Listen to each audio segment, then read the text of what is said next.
FM 88.6 88.8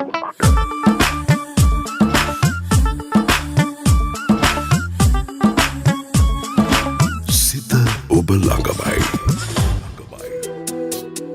හිතට හරියන සුඳුරු කතා බහ.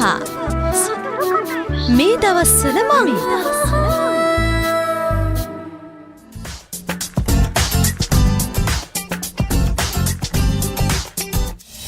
අටුවටිකා තිප්පනි මොකුත් ඕනේ නැහැ කියලා හිතෙන හඳුන්වාදීම කරන්න හේතුව ඒ හඬ ඇහෙනකොටම ලංකාවේ සුවහසක් ශ්‍රව්‍ය දෘශ්‍ය මාධ්‍යයන්හි නිරන්තරයෙන් කැවසෙන අපේ ආදරණීය රසිකත්වයේ දන්නෝ ඔහු කවුද කියලා. අයිබෝන්. අයිබෝන්. ඔය අයිබෝන් කියලා කියනකොට විශේෂණ පදයක් එකතු කරනවා. මම සාමාන්‍යයෙන් ජනතාව අතර හුඟක් ජනප්‍රියත්වයට පත් වුණා මේ ජයශ්‍රී මා ධර්මශ්‍රී කියන. මේ දවස්වල මං ඒක තමයි අපේ තේමාව බවට පත් වෙන්නේ, නිමිත්ත බවට පත් වෙන්නේ. කියන්න මොනවද මේ දවස්වල කරන්න කියලා. මෙහෙමයි දැන් සාමාන්‍යයෙන් අර ඉස්සෙල්ලා ජාතික ගුවන් විදුලියේ අන්තිමටම මම සේවය කරේ City FM කියන සේවයේ. ඊට පස්සේ ටිකක් කාර්ය බහුලතාවයත් යම් යම් පෞද්ගලික හේතුත් මත මම ඒ තුලින් ටිකක් ඈත් වුණා. ඊට පස්සේ පටිගත කිරීම වලට වෙළඳ දැන්වීම් වලට එම සහභාගී වෙනවා. ඊටත් අමතරව මම ටිකක් ප්‍රමුඛත්වයේ දීලා තියෙන්නේ නව පරපුරේ නිවේදක නිවේදිකාවන් පුහුණු කිරීම සම්බන්ධයෙන්. තක්සලාවක් ඇති කරලා තියෙනවා. අන්න හරි. දැන් මොකද මම ගුවන්විදුලියේ ඉන්න කාලෙම යම් යම් දෙනා කියන්න පටන් ගත්තා. මේ විශේෂයෙන්ම ආචාර්ය ප්‍රනීත් අබේසුන්දර වැනි මහා උගතුන් කියන්න පටන් ගත්තා මේ පෞද්ගලික නාලිකා හැම එකෙම නෙමෙයි. ඇතැම් පෞද්ගලික නාලිකාවන් වල මේ නව පරපුරේ නිවේදක නිවේදිකාවන් භාවිත කරන වචන ඒ තරම් හරි නැහැ. කතා කරන ශෛලිය එච්චර හරි නැහැ. ওই විදිහට නොඑක් දේවල් කියන්න පටන් ගත්තා. ඉතින් මං කල්පනා කරා 1967 තමයි මම නිවේදකෙක් වුණේ. සහන නිවේදකෙක් හැටියට ආවේ. ඊට පස්සේ කාලෙකදී දැන් ලබන අවුරුද්දේ මට අවුරුදු 50ක්. ඒ කියන්නේ නිවේදකෙක් විදිහට මේ ක්ෂේත්‍රයට ඇවිල්ලා අවුරුදු 50 සම්පූර්ණ වෙනවා. ඉතින් මම කල්පනා කරා මීට කලින් මම 2004 දී මම කල්පනා කරා මේ නවක නිවේදක නිවේදිකාවන් පුහුණු කිරීමේ කිසියම් ආකාරයක වැඩපිළිවෙලක් පටන් ගත්තොත් ඒකෙන් මගේ තියෙන ප්‍රවීණත්වය අනුව මම සේවයක් කළා වෙනවා කියලා. දැන් මේක මේ මුදල් පැත්තම නෙමෙයි. දැන් මුදල් පැත්ත ගැන මම හිතුවේම නෑ. දැන් මුංගාක ඇහුවොත් කියන්නේ 47500යි 35000යි. දැන් මේ ජාතික ගුවන් විදුලියේ සහ ජාතික රූපවාහිනියේත් මේ වගේ පාඨමාලාවල් කරනවා. ඉතින් 40000යි තමයි දැන් කාලේ කතන්දරේ. ඉතින් මං කල්පනා කරා එහෙම මේ ව්‍යාපාරික කටයුත්තකට නෙමෙයි. යමක් දැන් මම ශාලාවක් වෙන් කරගෙන ඒකට මේ ප්‍රවීණ දේශකීන් ගෙන්නලා ඒවට යමක් තියෙන්න බෑ සල්ලි. ඉතින් ඒක නිසා මම ඒ වැඩේ කරගෙන යනවා. දැන් 2004 ඉඳලා මේ අද දක්වා මේ දක්වා කරගෙන යනවා.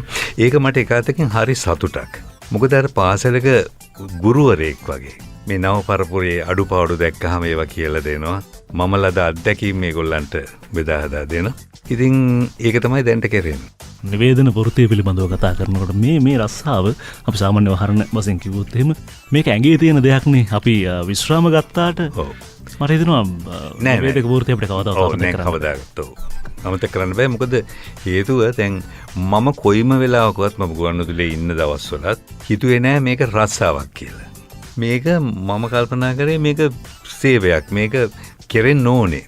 ජනතාවට මේ හොඳ වැඩසටහන් ඉදිරිපත් කිරීමෙන් හොඳ නිවේදන කටයුතු කිරීමෙන් කිසියම් ආකාරයක ආදර්ශයක් දෙන්න ඕනේ කියලා. ඒ නිසා ඒක පවත්වාගෙන ගියා. ඉතින් මට හිතෙන්නේ නැහැ කිසිම වෙලාවක මයික්‍රොෆෝන් එක ඉස්සරහට ආවහම මම දැන් ගුවනින් කතා කරනවා අනම්මනම් මොනවාක්වත් ඔලුවට ආවේ නැහැ. කතා කරලා ඉවරනාට පස්සේ තමයි මම මේ මැදිරියේ මේ සජීවී ඉදිරිපත් කිරීමක් කරේ කියලා. හොඳයි ඔබතුමාම කියනකොට දැන් මම යහන්න හිටියේ හිත මිතුරු සුළඟ තාමත් හමනවාද? අර ඒ දවස්වල මම ගුවන්විදුලියේ ඉන්නකොට ශ්‍රාවකයන් ගණනාවක් එකතු කරගෙන මමත් මං හිතන්නේ ඔබ කිව්වා මේ පසුගිය සති කිහිපයේදී කුසුම් පීරිස් මහත්මයා කියලා කුසුම් සහ මම එකතු වෙලා කරා සඳුදා පිනිමුතු පළස කියලා වැඩසටහනක්. ඒ දවස්වල ජයන්ත පීරිස් කියලා මහත්මයෙක් තමයි වෙළඳ සේවා අධ්‍යක්ෂ වෙලා හිටියේ. ඒ මහත්මයා අපි ඔක්කොම නිවේදක නිවේදිකාවන් කැඳවලා කිව්වා බෙදුවා සතියේ දවස් 5. සතිය දවස් 5 බෙදලා සඳුදා අඟහරුවාදා ඔය විදිහට දෙන්න දැම්මා. දැන් මගෙන් ඇහුවා මම කැමති නිවේදිකාව කවුද කියලා. මම කිව්වා මට අහවල් නිවේදිකාව කියලා කියන්න බෑ. ඔයගොල්ලෝ හිතලා කවුරුන් හොඳ කෙනෙක් දෙන්න කියලා. ඉතින් අර කුසුමයි මමයි මොකද හුඟක් වැඩසටහන් එහෙම කරලා තිබුණා වෙළඳ වැඩසටහන්. අපි දෙන්නගේ කටහඬ ටිකක් හොඳට ගැලපෙනවා කියලා ශ්‍රාවකයන් අතරත් තිබුණා අදහස. ඉතින් කුසුම් පීරිස්ස මට ලැබුණා. ඉතින් කුසුම් මම එකතු වෙලා තමයි සඳුදා පිනිමුතු පළස කරේ. සතියයි 2යි 3යි ඔන්න එන්න පටන් ගත්තා ලිපි ගොනු. දැන් අපිට මේ වෙනම රාක්ක පෙලක් හැදුවා සඳුදා පිනිමුතු පළස අඟහරුවාදා ওই විදියට සිකුරාදා දක්වා. හැබැයි අටෙන් දෙකක් ඕන වුණා. දැන් අන්න රාක්ක ගණනාවක් මගේ ඒකට අරගොල්ල ලියුම් ආපු නැති අයගේ රාක්ක පවා මට දෙන්න සිද්ධ වුණා. මොකද ඒ තරමට ලිපි. ඉතින් හරිම ජනප්‍රියයි. මම විවිධ මාතෘකා මුල් කරගෙන අන්තිමට මේ එක දවසක් මට මගේ පෞද්ගලිකව මිත්‍රයෙක් කිව්වා මේ ඔය රාහු කාලය වගේ දේවලුත් කියන්න. මොකද ඒවා මිනිස්සු අතරට හරි ඒවා පිළිගත්ත මිනිස්සු ඉන්නවා. පස්සේ මම ඔහොම දැම්මා. කියාගෙන යනකොට එවකට ගුවන්විදුලි හිටපු සිංහල සේවා අධ්‍යක්ෂවරයෙක් ආවා මම සජීවීව කුසුම් පීරිස් මහත්මයත් එක්ක මේ වැඩසටහන කරනකොට මැදිරියට. ධර්මශ්‍රී මේ පිස්සු වැඩ කරන්න එපා. මොකද්ද මේ රාහු කාලය ගැන දාන්න එපා කිව්වා. මම කිව්වා මෙහෙමයි.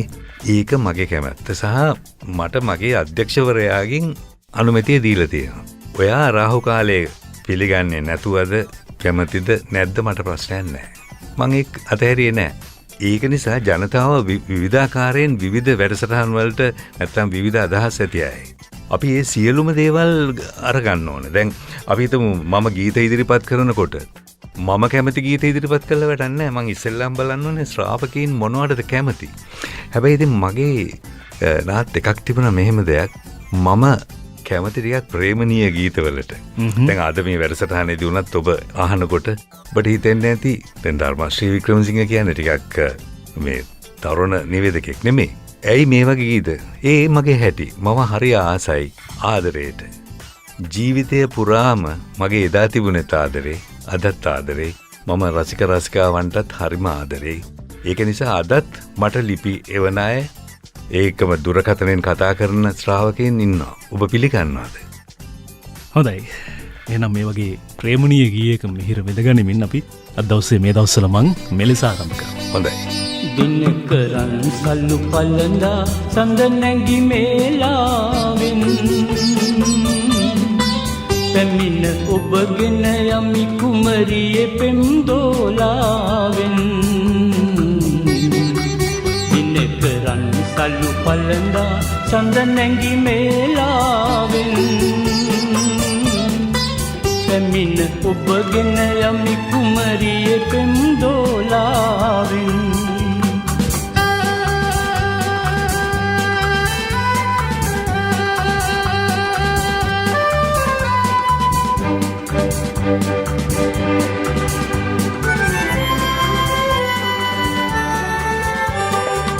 ඇසුරු කළ කම්පන හා සැනසිලි පසමිතුරු ගෙවුණු යෞවන විය තනි නොතනි උන් අයුරු නැවත නොලිහෙන ලෙස රැහැනි බැඳදා පවුරු සතුටගෙන දිය හැකි ඔබ හැර ඇතිදෝ කවුරු දිනකරන් සල්ලු පලඳා සඳ නැගි මේලාවෙන් පැමිණ ඔබගෙන යමි කුමරියේ පෙම් දෝලාවෙන්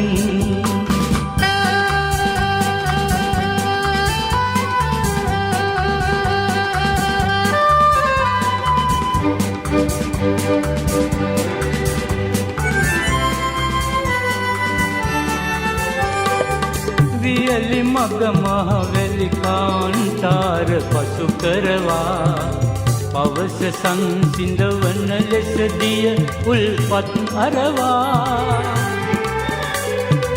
පරව ගිලිහෙන තුරු සියොළඟ කළු සලු පොරවා ඔබය දිය යුතු හිස්වන විට දිවි විට පුරවා දිනකරන් සල්ලු පලඳා සඳ නැගි මේලාවෙන් පැමිණ ඔබගෙන යමි කුමරිය පෙම් දෝලාවෙන් දිනකරන් සල්ලු පලඳා සඳ නැගි මේලාවෙන් පැමිණ ඔබගෙන යමි කුමරිය පෙම් දෝලාවෙන්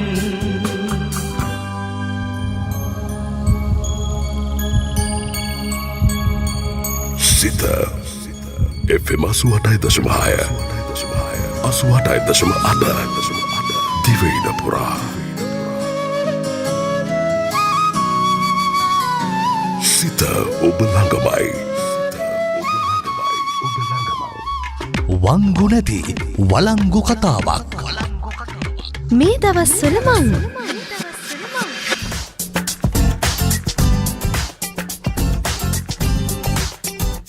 මේ දවසලමං අදවසය අප සමඟ රැඳෙන්නේ ලංකාවේ මාධ්‍ය ක්ෂේත්‍රයේ ප්‍රවීණයෙක් නමින් ධර්මසේ වික්‍රමසිංහ එතුමගේ මාධ්‍ය ජීවිතය පිළිබඳව කතා කරනට මේ 2016 තව අවුරුද්දකින් 50 වසරක් සපිරෙනවා මගේ නිවේදන වෘත්තියට.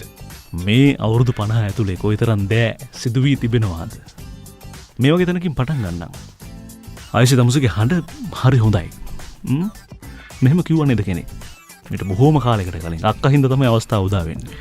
දැන් මගේ ගුරු තමයි කරුණාරත්න අබේසේකර මහත්මයා. මං කරුණාරත්න අබේසේකර මහත්මයාගේ සරස්වති මණ්ඩපයේ වැඩසටහනට සම්බන්ධ වෙලා හිටියා. මට එන්න කියලා කිව්ව එක දවසක්. මං ඇවිල්ලා බලන් ඉන්නවා. මට ලිපියක්වත් කියවන්න දුන්නේ නැහැ. සරස්වති මණ්ඩපය කියන්නේ සජීවීව ඉරිදා හවස 5යි කාලේ ඉඳලා 6 වෙනකන් ගිය වැඩසටහන. ඉතින් මේ වැඩසටහන බලන් ඉන්නකොට කරුවයට දුක හිතෙන්නේ නැති මට මුලින්ම එනකොටත් කිව්වා ඔයාට ලිපි කියවන්න දෙන්නේ නැහැ. ඔයා අර මේ මාධ්‍යයට තියෙන ආසාව නිසා ඇවිල්ලා බලන් ඉන්න කියලා. හැබැයි හිත රිද්දන්න කැමති කෙනෙක් නෙවෙයි. නෙමෙයි. හරීම සංවේදී හිතක් තියෙන කරුණාරත්න අබේසේකර මහත්මයා. ඉතින් මට එකපාරට බලාපොරොත්තු නැති වෙලාවක අර ඒ ලිපි පාරව හිටපු පුද්ගලයාගෙන් නම් ලයිස්තුවක් ඉල්ලලා අද අපට ලිපි සැපයූ නංගිලා මල්ලිලා කියන නාමාවලිය මට දුන්නා. දැන් මම එකම වතාවක්වත් බලාගෙන තිබුණෙත් නෑ. එකපාරටම කරුවා යගුවා ධර්මශ්‍රී වික්‍රමසිංහ මල්ලි. එතකොට මල්ලි කියලා කිව්වේ ඊට පස්සේ තමයි කිව්වා දැන් තමුසේ දැන් අවුරුදු 17ක් විතර වෙලා තියෙනවා. දැන් මිනිස්සු කල්පනා කරයි මොකද කියලා. ඊට පස්සේ දැන් ලබන සතියෙන් පස්සේ අපි අයියා කියලා කියමු කියලා. ඉතින් ධර්මශ්‍රී වික්‍රමසිංහ මල්ලි දැන් නාමාවලිය ඉදිරිපත් කරනවා ගුවම මම මේක කියවගෙන ගියා. දැන් සජීවීනේ මුකුත් කතා කරන්න බෑ. බොහොම සතුටක් මම දැක්ක කරුවයේ මූණේ. වැඩසටහන ඉවරුණාට පස්සේ පිටට තට්ටු කරලා ගියා ධර්මේ දිගටම එන්න කියලා මට හැමදාම ලිපි දෙන්න පටන් ගත්තා. පොඩි කැපිල්ලක් ගියා අර වැඩසටහනේ ලිපි බාරව හිටපු පුද්ගලයා නම කියන්න සමර වික්‍රම. ඒ ලිපි බාරව හිටපු සමර වික්‍රම මහත්මයා මට හැමදාම කියන අයිසේ මේ තමුසේ මේ ඊයේ පෙරේද ඇවිල්ලා මේ ලොකු මිනිහෙක් වෙන්න හදන්න එපා. මොනවා හරි තිබුණොත් දෙන්නම්. මේ අනිත් අයට ඔක්කොම ලිපි බෙදලා දෙන්නේ. ඉතින් ඒ දවසේ මම කියපු දවසේ මට ලිපියක් හම්බුන්නේ නැහැ. දැන් කරුවයට සජීවී වැඩසටහනක් නිසා කතා කරන්නත් බෑ. සැරෙන් සැරේ අහනවා මාව පෙන්න ඇයි මට ලිපියක් නැද්ද? ඊට පස්සේ අරයා මෙහෙම කරනවා. වැඩසටහන ඉවර වුණා. කරුවය එළියට ආවා. සමරේ මොකද ධර්මශ්‍රීට දුන්නේ නැත්තේ? නෑ කරුවේ අපි ඔක්කොම බෙදාගත්ත ලිපිනේ තිබුණේ. ඉතින් මෙයා මේ ඊයේ පෙරේද න්යාය. හරි. ෆයිල් එක දෙනවා. ඒ ෆයිල් එක අරන් මට දීලා ගියා. ඊට පස්සේ ධර්මශ්‍රී තමයි ලියුම් තෝරන්නේ. තමුසෙත් එයාගෙන් තමයි ලියුමක් ඉල්ල ගන්නවා. ලිපියක් ඉල්ල ගන්නවා. ඒ විදිහට තමයි මම ක්‍රමයෙන් ආක්‍රමණය කළේ. ගුවන්විදුලියේ කැපිලි අනන්තයි ඒවා සම්බන්ධව කැපිලි කියලා වැඩක් නෑ. ඇත්තටම ගුවන්විදුලියේ වැඩ කළා ඇකුවොත් අපාය වුණත් රසාව කරන්න පුළුවන්. මම හිතන විදිහට. අදත් එහෙමයි එදත් එහෙමයි. එදා අද කියලා වෙනසක් නෑ. ඔබතුමා ඔහොම කියනකොට දැන් ඔය මුලින්ම හිත රිදුන තැනනේ. ඔව්. තව හිත රිදිච්ච තැනක් ගැන මතක් කරන්න. මේ උදේ පාන්දර හිත රිදෙනවා මොකටද මතක් කරන්න කියලා කෙනෙකුට හිතෙන්න පුළුවන්. හැබැයි ඒ රිදුණු අතීතය අද හරි සුන්දර විදිහට සුවඳවත් විදිහට වර්තමානයේ සිහිපත් කරන්න පුළුවන්. අපේ අලුත් පරම්පරාවට නිවේදන වෘත්තියට එළඹීමට බලාපොරොත්තු වෙන බොහෝ පිරිසකට මම හිතනවා මේ අත්දැකීම් හරි වටිනවා. ඒ නිසා හරි කතා කරන්න. ගුවන්විදුලි වගකීම කියන එක කොයිතරම් තියෙනවද? ඇතැම් වෙලාවට ඔබ ප්‍රධාන ප්‍රවෘත්ති ප්‍රකාශන ඉදිරිපත් කරන නිවේදකවරයෙක් විදිහට කටයුතු කරන කාලේ මතකද දවසක් 11:00 විතර එදා පෙම්වතිය අද බිරිඳ මතක් කරනවා. ධර්මයේ ඔයාට නේද 12:45 ඔව් ඒක හරියම සංවේදී අවස්ථාවක්. මොකද මේ 1975 අවුරුද්දේ අපේ තාත්තා හදිසියේ රෝගාතුර වුණා. තාත්තා වයසයි. රෝගාතුර වෙලා මේ පෞද්ගලික රෝහලකට ඇතුල් කළා කොහොම හරි දැන් ඒ ඉතෙක් මම හිතුවේ නෑ අපේ තාත්තා වයසයි, අපේ තාත්තා කවදා හරි නැති වෙයි, ඔය වගේ දේවල් හිතෙන්නේ නෑ ආදරේ නිසා. එකපාරට තාත්තා ඊටම අසාධ්‍ය තත්ත්වයටපත් වුණා. දැන් තාත්තා ළඟම ඉන්නකොට මම ඉරිදා දවල් 12:45 ප්‍රවෘත්ති කියන්න මම හිටියේ. එතකොට මගේ බිරිඳ වෙලා නැහැ චන්ද්‍ර පෙම්වතිය හැටියට මාත් එක්ක ආව රෝහලට. එකපාරට කිව්වා අද ඉරිදා 12:45 ප්‍රවෘත්ති කියන්නේ වා නේද කියලා. එතකොට 11:00 විතර ඇති. මම කෝ ඌමයි අයියෝ දැන් කොහොමද ප්‍රවෘත්ති කියන්නේ කියලා දැන් මේ හිතේ තියෙන වේදනාවත් එක්ක. එතකොට එයා කිව්වා එහෙම කියලා බෑ. ඔයා මේ පාරේ යන මොරිස් මයිනර් ටැක්සි විතර ඒ දවස්වල තිබුණේ. මොරිස් මයිනර් ටැක්සියක් අරගෙන මම ගියා ගුවන්විදුලියට. ගිහිල්ලා ප්‍රවෘත්තියන්ස සංස්කාරකවරයාට කිව්වා අනේ මෙහෙමයි කියලා. එතකොට කිව්වා ධර්මශ්‍රී මට නම් ඕකට මුකුත් කරන්න බෑ. ඔයා බලන්න අහවලා හිටියා, මෙතන හිටියා, අහවලා හිටියා කියලා කිව්වා. මොකද ඒවකට ප්‍රවීණම ප්‍රවෘත්ති නිවේදකයෙකුත් හිටියා. මං කිව්වා මෙහෙම අයිසේ තමුසෙට දැන්ද මේ තමුසේ මේ තමුසෙලට කරදරයක් වුණාම විතරයි මේ නෑ මම ප්‍රවෘත්ති කියන්නේ තමුසේ වෙන කාට හරි දෙනවා කිව්වා. මොකද මම විශේෂයෙන්ම තමුසේ කියන වචනට ආසත් නෑ. මං කවදාවත් ඒ මගේ මාධ්‍ය ජීවිතේ තමුසේ කියලා කාටවත් කතා කරලත් නෑ. ඊපස්සේ හැමතැනම බැලුවා කිසිම ප්‍රවෘත්ති නිවේදකයෙක් නෑ. පස්සේ මං හිත හදාගෙන ඇවිල්ලා ප්‍රවෘත්ති කිව්වා. අවසානයේදී සංස්කාරකවරයා කිව්වා සුළු අඩුපාඩුවක් නැතුව නෙමෙයි, නමුත් හිතේ අප්සෙට් එක නිසා ඉතා හොඳට කිව්වා කියලා මම මේ ප්‍රවෘත්ති කිව්වා. ඉතින් මම එදා කල්පනා කරා ගුවන්විදුලියේ කොච්චර හිතවත්ව හිටියත් ඒ හිතවත්කම බොරු හිතවත්කමක් විතරයි. එහෙම වෙන්නේ ඇතැම් වෙලාවට දක්ෂතාවය නිසා වෙන්න පුළුවන්. සමහරවිට ඒ වෙනකොට ඔබතුමා වෙළඳ වැඩසටහනෙන් බොහොමයක් කරන නිසා අරවා කරනවා වගේ මේවත් කරගන්නවකෝ වගේ එකක් සමහර විට නොකියවා නොවේ. දැන් මේ නාත් ඒක කිව්වහම මට සුළු දෙයක් මතක් වුණා. දැන් ගුවන්විදුලියේ ඒවකට හිටපු යම් නිෂ්පාදන මට්ටමේ හිටපු අයත් අපිට කැපිලි කෙටිලි දාපු වෙලාවල් තිබුණා. මම එක්තරා කාලෙකදී ඒ කියන්නේ 70 දශකයේ අන්තිම වගේ මට මතක 77 විතර මම මේ වෙළඳ වැඩසටහන් සතියකට කරනවා මේ 17ක්. එතකොට මාසයක් කියන්නේ 17 වරක් 2 34 68ක්. මාසෙකට වෙළඳ වැඩසටහන් මගේ රාජකාරියට අමතරව 68ක් කරනවා. එතකොට හිතන්න මගේ ආර්ථිකය කොහොමද කියලා. හැබැයි ඉතින් මේ වගේ මේ අද කාලේ වගේ සල්ලි ගෙව්වේ නැහැ. ඔහොම කර ඉන්නකොට මම ප්‍රවෘත්ති නිවේදකයෙක් හැටියටත් ඉතාම ජනප්‍රියයි.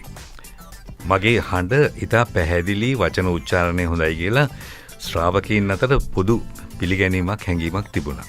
ඒ ගමන එකපාරටම ගෙනාවා නීතියක්. ප්‍රවෘත්ති කියන අයට මින් ඉදිරියට වෙළඳ වැඩසටහන් හෝ වෙළඳ දැන්වීම් කියවීම සපුරා තහනම්. මේ නීතිය ආවට පස්සේ මම තිගැස්සුණා. මොකද දැන් මොකද්ද මං අතාරින්නේ? ප්‍රවෘත්ති කියන්නේ මම ඇත්තම කියනවා වෙළඳ වැඩසටහන් සහ වෙළඳ දැන්වීම් තරම්ම කැමති නෑ. මොකද මෙතන ආර්ථිකයක් ශක්තිමත් සහ ජනප්‍රියත්වය අතර තියෙන්නේ මේ ලොකු බැඳීමක් මේ වෙළඳ වැඩසටහන් සහ දැන්වීම්. මම තීරණය කළා මම අධ්‍යක්ෂ ජෙනරාල්වරයාට කිව්වා ඒවකට හිටිය තේවිස් ගුරුගේ මහත්මයා මම තෝරගන්නේ වෙළඳ වැඩසටහන් සහ දැන්වීම. තවසේ ඒ කියන්නේ ප්‍රවෘත්ති හදාරිනවා. මම කොහේ ඉතින් ආර්ථිකයට වදින්න බෑනේ මම ජීවත් වෙන්නේ මේ වැන්නේ. රයිට් තමසේ කැමැත්ත. ඊට පස්සේ දැන් ගුවන්විදුලියේ හිටපු මහා ප්‍රවීණයෝ මේ නිෂ්පාදකවරු එහෙලා මට කිව්වා ධර්මශ්‍රී ඔයා හරි මෝඩෙක්. ඔයා හොඳ ප්‍රවෘත්ති නිවේදකයෙක්. අපිට දැන් හොඳ ප්‍රවෘත්ති නිවේදකයෙක් නැති වුණා රේ මේ. මං ගා කමක් නැහැ. ඒක මගේ පෞද්ගලික කැමැත්ත කියලා හිටියා. ඕම කාලයක් යනකොට මාස 6ක් අවුරුද්දක් යනකොට ආයිතර නීතිය නැති වෙලා ගියා. ඊට පස්සේ ආයි ආවම මට වෙළඳ වැඩසටහන් දැන්වීම් නැහැ. 3යි 4යි තියෙන්නේ. මම දැන් ප්‍රවෘත්ති ඉදිරිපත් කරන්න මට දැන් ලොකු ආසාවකුත් ආවා. මං කිව්වා මම ප්‍රවෘත්ති තෝරගත්තා වෙළඳ වැඩසටහන් සහ දැන්වීම් අතහැරලා. නැති දෙන්නේ. ඔන්නේ වගේ කතා කරන්න කිව්වොත් තවත් පොතක් ලියන්න පුළුවන්. දැන් මම ජයශ්‍රී ධර්මශ්‍රී කියලා මම ලියපු පොත මගේ අත්දැකීම්. දැන් ආර්යරත්න ඇතුගල මහත්මයා ඕකේ පසුවදන ලියලා තියෙනවා. මේ ධර්මශ්‍රී කියන චරිතය මෙතනින් අපි මැකුවොත් ඉරේස් කරොත් අපිට ගුවන්විදුලියේ අතීතය ගැන හොයාගන්න පුළුවන් කියලා. ඇත්තටම ඇත්ත. හැබැයි හඬට කොයිතරම් ඒ දවස්වල රසිකත්වය පෙම් බැන්දාද ගුවන්විදුලි ශ්‍රාවකයන් පෙම් බැන්දාද හඬ තමයි ඉතින් අපේ රූපේ දැකලා නැහැ ඒ වෙනකොට ධර්මශ්‍රී වික්‍රමසිංහ කියන්නේ ආදරයට බොහොම ප්‍රිය කෙනෙක් කියලා ඔබ කිව්ව නිසා මම හිතනවා වික්ටර් රත්නායකයන් කියලා කියන්නේ ආචාර්ය වික්ටර් රත්නායකයන් කියලා කියන්නේ ලංකාවේ එදා මෙදා බිහිවෙච්ච ප්‍රේමණීයම හඬක හිමිකා. අපි එකම යුගයේ ආවේ ක්ෂේත්‍රයට. ඒ නිසා වික්ටර් මහත්මයා ගීතයක් මේ වෙලාවේ මම හිතනවා අඩවන් දැසින් කියන ගීතෙට මං හරි ආසයි.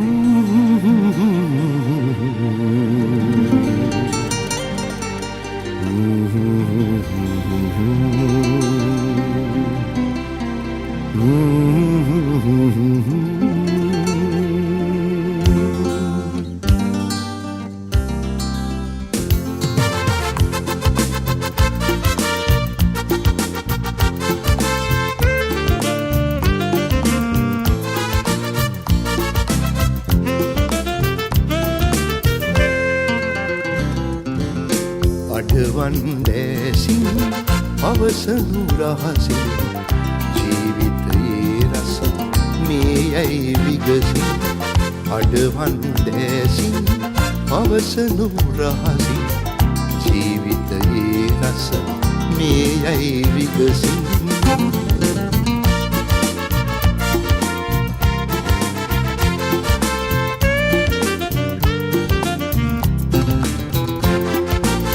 පමාවෙවි හිඳිනට නැත වේලා කාලය ඉගිලියයි පමාවෙවි හිඳිනට නැත වේලා කාලය ඉගිලියයි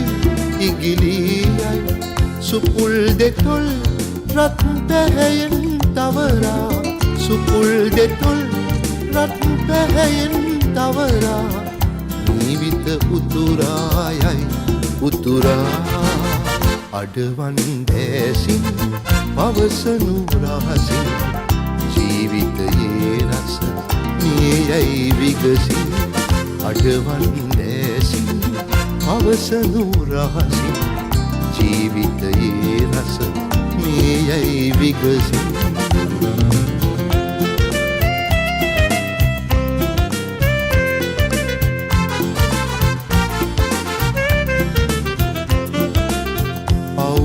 දුහුල්වල සිහිල් පහස් මැද රංගනා රංගන නොනවත්ම නුමැන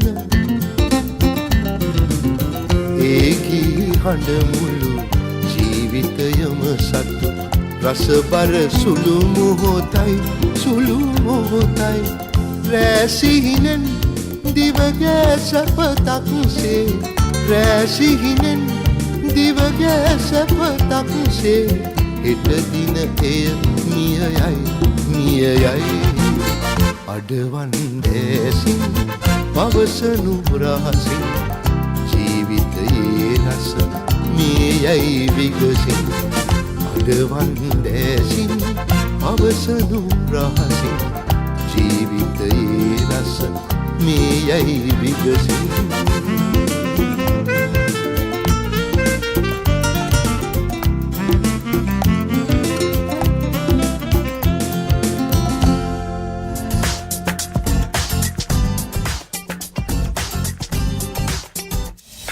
සුන්දර සෙනසුරාදාවේ උදෑසනේ අපි පෙරරු 8 ඉඳලා 10 දක්වා වූ කාලය තුල මේ දවස්වල මම වැඩසටහන සමගින් රැඳලා ඉන්නේ. අද දවසේ අපේ ආරාධිතයා අපේ කතානායකයා බවට පත් වෙන්නේ ප්‍රවීණ ගුවන්විදුලි නිවේදක ධර්මශ්‍රී වික්‍රමසිංහ මහත්මයා. එතුමාගේ මාධ්‍ය ජීවිතයේ රසමුසු මතකයන් තමයි මේ කතා කරන්නේ. වර්තමානයේ කොහොමද ගත වෙන්නේ ගෙවෙන්නේ කියන කාරණා සාකච්ඡා කරමින් අතර වාරේ. දැන් එදා එකල ගුවන්විදුලි සහර නිවේදකයෙක් බවට පත් වෙනවා කියන කාරණය අද තරම් හරි ලේසි පහසු නෑ. හේතුව සහර නිවේදක සම්මුඛ පරීක්ෂණය සඳහා ගැසට් නිවේදනයක් නිකුත් කරනවා. ඊට පස්සේ ආයතුම් කරන්න ඕනි. සතර දිග්භාගයේම ඉන්න බොහෝ පිරිසක් ආයතුම් කරනවා. අනිත් පැත්තේ නීතියකුත් තිබුණානේ. කිලෝමීටර් 10ක වගේ ඇතුළත ඉල්ලුම් කරන්න කියලා. ඒ මතකයට ගුවනින් මේක බැලුවේ. ඒ කියන්නේ යන පාරවල් ඔස්සේ නෙමෙයි. ගුවන් සැතපුම් කියලා තමයි ඒ දවස්වල කිව්වේ. ඉතින් ඒ සියල්ලට මට කරදරයක් නැතුව එන්න පුළුවන් වුණා. මොකද මම පදිංචිලා හිටියේ නුගේගොඩ. ගුවන්විදුලියේ තියෙන කොළඹ 7. ඉතින් මට ඒ පැත්තෙන් හරි. ඒතකොට මට හොඳ ගුරුවරයෙක් හිටියා. කරුණාත් අබේසේකර මහත්මයාගේ මඟ පෙන්වීම තිබුණා. ඒකයි දැන් මම කියන්නේ දැන් අදට උනත් ගුරුවරයෙකුගෙන් තොරව කිසියම් කෙනෙකුට මේ ගමන නිවේදකෙක් විදිහට හරි පාරේ එන්න ඊටාම දුෂ්කරයි. පොත නොදන්න දේවල් වැඩි. ඒක නිසා ගුරු හරුකම් ඇතුව හරි දේ හරි පාර තෝරගත්තොත් තමයි මේ නිවේදකයාට නැත්නම් නිවේදිකාවට හොඳ ශක්තිමත් අඩිතාලමක් ඇතුව ඒ ගමන යන්න පුළුවන්. රුපියල් 1050ක් දීලායි නිවේදකයෙක් වෙන්න හිතුවේ. ඔව් මම මේ වරාය සංයුක්ත මණ්ඩලයේ රැකියාව කරේ. ජීවිතේ පටන් ගන්න එතනින්? ඔව් එතනින් පටන් ගත්තේ. ඇත්තටම අර රැකියාව කෝණ නිසා කරා මිසක් වරාය සංයුක්ත මණ්ඩලයේ රැකියාවට මගේ කිසිම කැමැත්තක් තිබුණේ නැහැ. මොකද එතන කරේ යතුරු ලියනය සහ මේ ලිපිකාර වෘත්තිය මම කරේ. ඔය කාලේ මම කරුණාරත්න අබේසේකර මහත්මයාගේ වැඩසටහන් වලට සම්බන්ධ වෙනවා. කරුණාරත්න අබේසේකර මහත්මයා එක දවසක් හදිසියෙ කිව්වා ධර්මශ්‍රී සාහනනියුතුක ගන්නවා. ඔයාට හොඳ chance එකක්. මට නම් ලොකු විශ්වාසයක් තියෙනවා ඔයා මේකට තේරෙයි කියලා. ඉතින් මං අහුවා එක්කෙනෙක් නෑ එක්කෙනෙක් නෙමෙයි සමහරට 6 දෙනෙක් 7 දෙනෙක් ගනී කියලා. බැලුවාම දහස් ගණනක් මේකට ඉල්ලුම් කළා. මොකද එකම ගුවන් විදුලියේ ලංකාවේ තිබිච්ච එකම ගුවන් විදුලිය. ඉතින් මේ සම්මුඛ පරීක්ෂණ වලට ඇවිල්ලා අන්තිමට තෝරගත්තු පිරිසට මම තේරිලා හිටියා. 8 කල්ලියක් හිටියානේ. ඔව්. නමුත් ඔබ දන්නවද එතෙන්දිත් ප්‍රශ්නයක් වුණා. අන්තිම කැපිල්ලක් ගියා. අන්තිම මොහොතේ කරුණාරත්න අබේසේකර මහත්මයා ළඟ හිටපු නිසා ඕව නිතරම ඇහුවා ධර්ම දැන් හෙට දවල් 2ට තමයි ඔක්කොම මේ සාහන නිවේදකින්ම කැඳවන්නේ. ඔයාට ලියුම හම්බුණාද කියලා. මං කෝ නෑ කියලා. ඔක්කොටම යවලානේ තියෙන්නේ ලිපි. ඒකමන මං කෝ නෑ අනේ දැන් මොකද කරුවේ කරන්න කියලා. යා කියලා මාවත් වාහනේ නගගෙන කෙල්ලීම් ඇවිල්ලා අපේ ගුවන් විදුලියේ තියෙන මේ ලිපි නිකුත් කරන අංශයට ගියා. ඊළා එක්තරා කාන්තාවකගෙන් ඇහුවා මේ කෝ ගන්න අර ලිස්ට් එක එයා දුන්නා මේ ෆයිල් එක. මේ තේරිච්ච ලිස්ට් එකේ මේ ධර්මශ්‍රී වික්‍රමසිංහට මේ ලියුමක් දාලා නැහනේ. දැම්ම කිව්වා. ඊට දවස් දෙකකට ඉස්සෙල්ලා ගිහිල්ලා ඒ යුවතියගෙන් ඇහුවා මට කිව්වා ඔයාව තේරෙලා නැහැ. පස්සේ කරුවේට කියනවා එයාට දැම්ම ලියුමක් කියලා. ඒතර මං කිව්වා ඔයා මට එදා කිව්වේ මේ නෑ ඒ වැරදිලා වෙන්නේ නැති මේ ධර්මශ්‍රී කියලා. ඒ වෙලාවෙම කරුවයියා ඉල්ලගත්ත එකට මේ ඩුප්ලිකේට් කෝපියක් ඉල්ලගෙන මගේ අතට දීලා කිව්වා දැන් බය නැතුව හෙට දවල් 2ට තම්සේනවා. එහෙමයි ගුවන්විදුලියට පියවර නැගුවේ. ගුවන්විදුලි ජීවිතේ කොයිතරම් අමිහිරි අත්දැකීම් තියෙනවද? නිවේදකයෙක් වෙන්න කොයිතරම් මහන්සි වුණාද ඒක? ඇත්තටම හරිම මහන්සි වුණා. මට හිතෙනවා අර HR ජෝතිපාල කියන ගායන ශිල්පියා මුලින්ම චිත්‍රපටයක සුරතලී චිත්‍රපටයේ සිරියාමේ සාරා කියන්න දඟලපු දැඟලිල්ල හා සමානව දැඟලිල්ලක් තමයි මගෙත් තිබුණේ. ලොකුම සිහිනයක් වුණා ගුවන්විදුලි නිවේදකයෙක් වීම. ඒක මං දන්නේ නැහැ ගිය ආත්මෙක ඉඳලා පතාගෙන ආපු දෙයක්ද කියලා. ඒ ආසාව මං කොහොම හරි ඉෂ්ට කරගත්තා. මගේ ජීවිතේ තියෙනවා මෙන්න මෙහෙම ප්‍රතිපත්තියක් නාත්.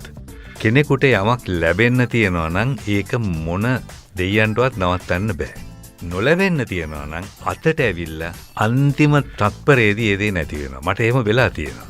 පසු කාලීනව මට ගුවන්විදුලියේ යම් තනතුරු ඉහලින් තනතුරු දෙන්න ඔක්කොම කළා ලිපිත් සකස් කළාට පස්සේ අන්තිමට දැනගන්න ලැබෙනවා නෑ මෙයා අහවල් පාක්ෂිකයෙක්. ඒක නිසා මෙයාට දෙන්න බෑ. බැලුවාම අනිත් පක්ෂි බලයට ආවම ඒ පක්ෂි කියන්නේ මෙයා අනිත් පැත්තේ කෙනෙක්. ඒක හරි ලස්සන වැඩක්. දෛවය කොයිතරම් වෙලාවකට මිනිස්සුන්ට සරදම් කරනවාද? ඔබතුමා HR ජෝතිපාලන් සම්බන්ධයෙන් කතා කළා.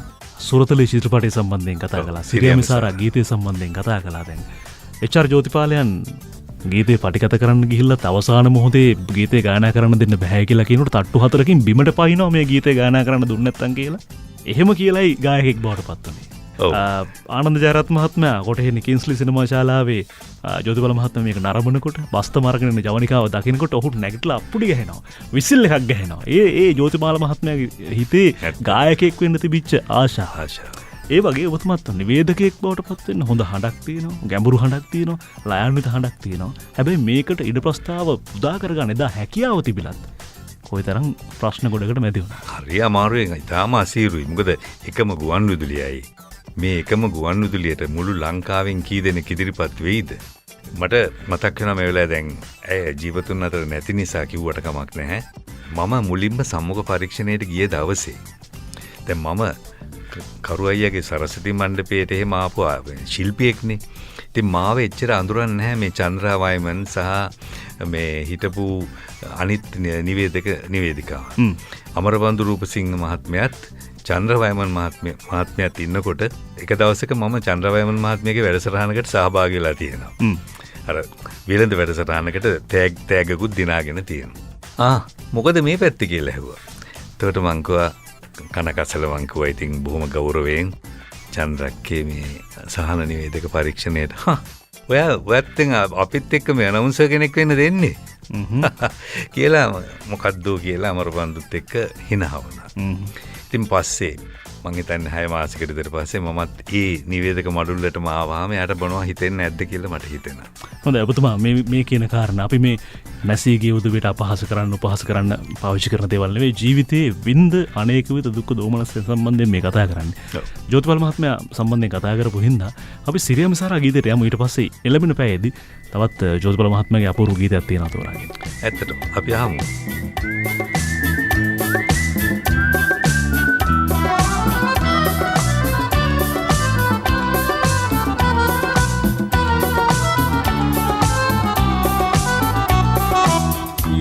में सारा नगे भी हद मोरा दी प्रेमे अमदारा ओ प्रेमे अमदारा दुनिया में सारा नगे भी हद मोरा दी प्रेमे अमदारा ओ प्रेमे अमदारा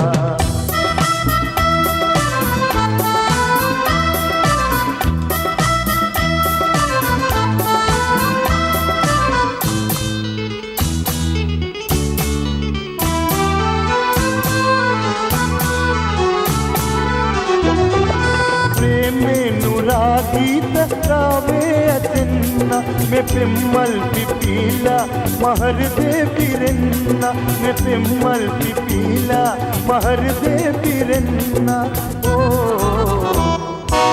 इन राजया ऐत आहते दिलन्ना प्रेमे अमदारा ओ प्रेमे अमदारा दिलिया में सारा नगे भी हद मोरा प्रेमे अमदारा ओ प्रेमे अमदारा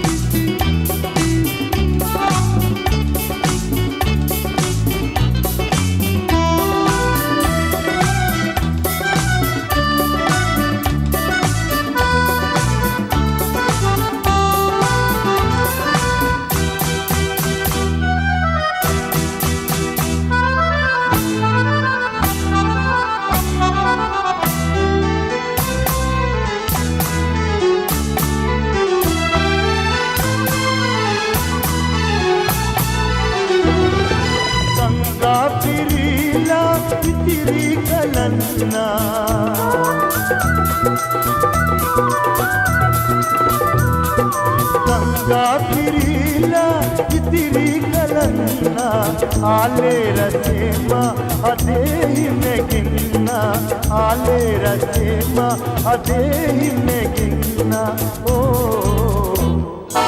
यामी में तन प्रेम कुमारी सोयाला प्रेमे अमदारा ओ प्रेमे अमदारा दिलिया में सारा नगे भी हद मोरा प्रेमे अमदारा ओ प्रेमे अमदारा दिलिया में सारा नगे भी हद मोरा प्रेमे अमदारा ओ प्रेमे अमदारा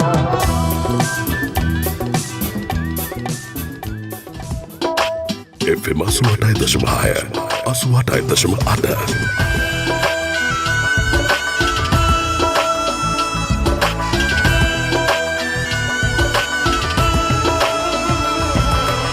Sita ඔබ ළඟමයි Sita ඔබ ළඟමයි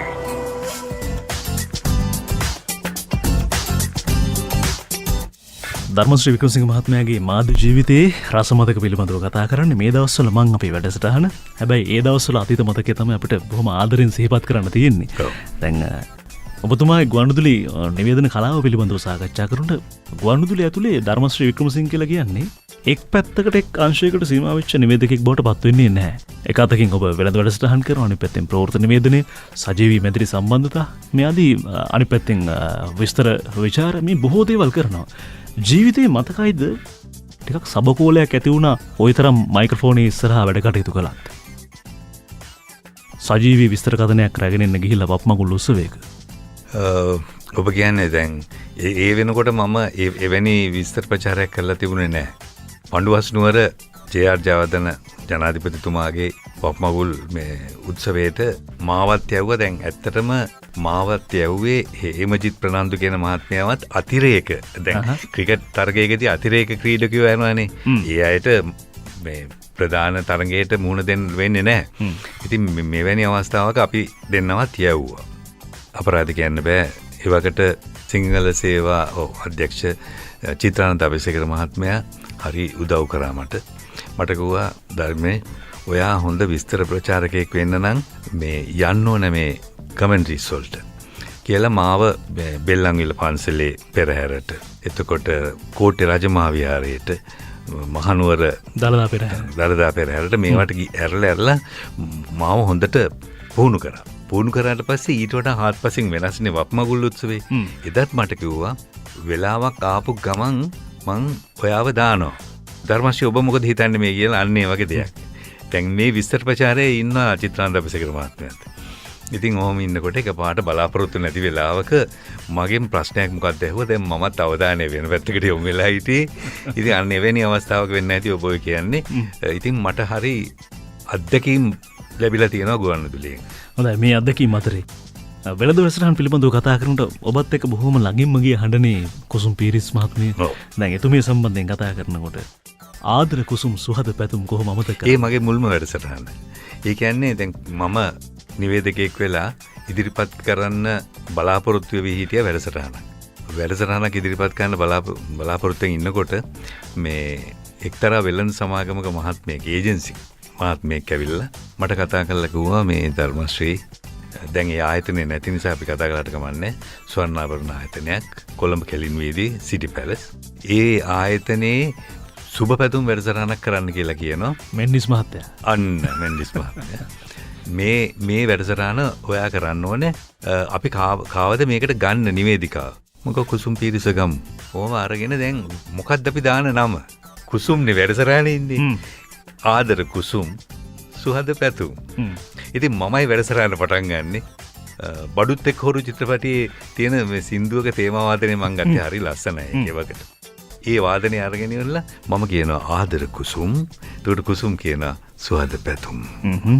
ඉතින් ඔය වැඩසටහන හරි දුරට ගිහිල්ලා ඔය හිතන්න මං හිතන්නේ ඒක තමයි ගුවන්විදුලියේ දිගු කාලයක් ප්‍රචාරය වෙච්ච මේ හවස 2-3 අතර කාලේ කාන්තා වැඩසටහන් අතර ප්‍රචාරය වෙච්ච වැඩසටහන.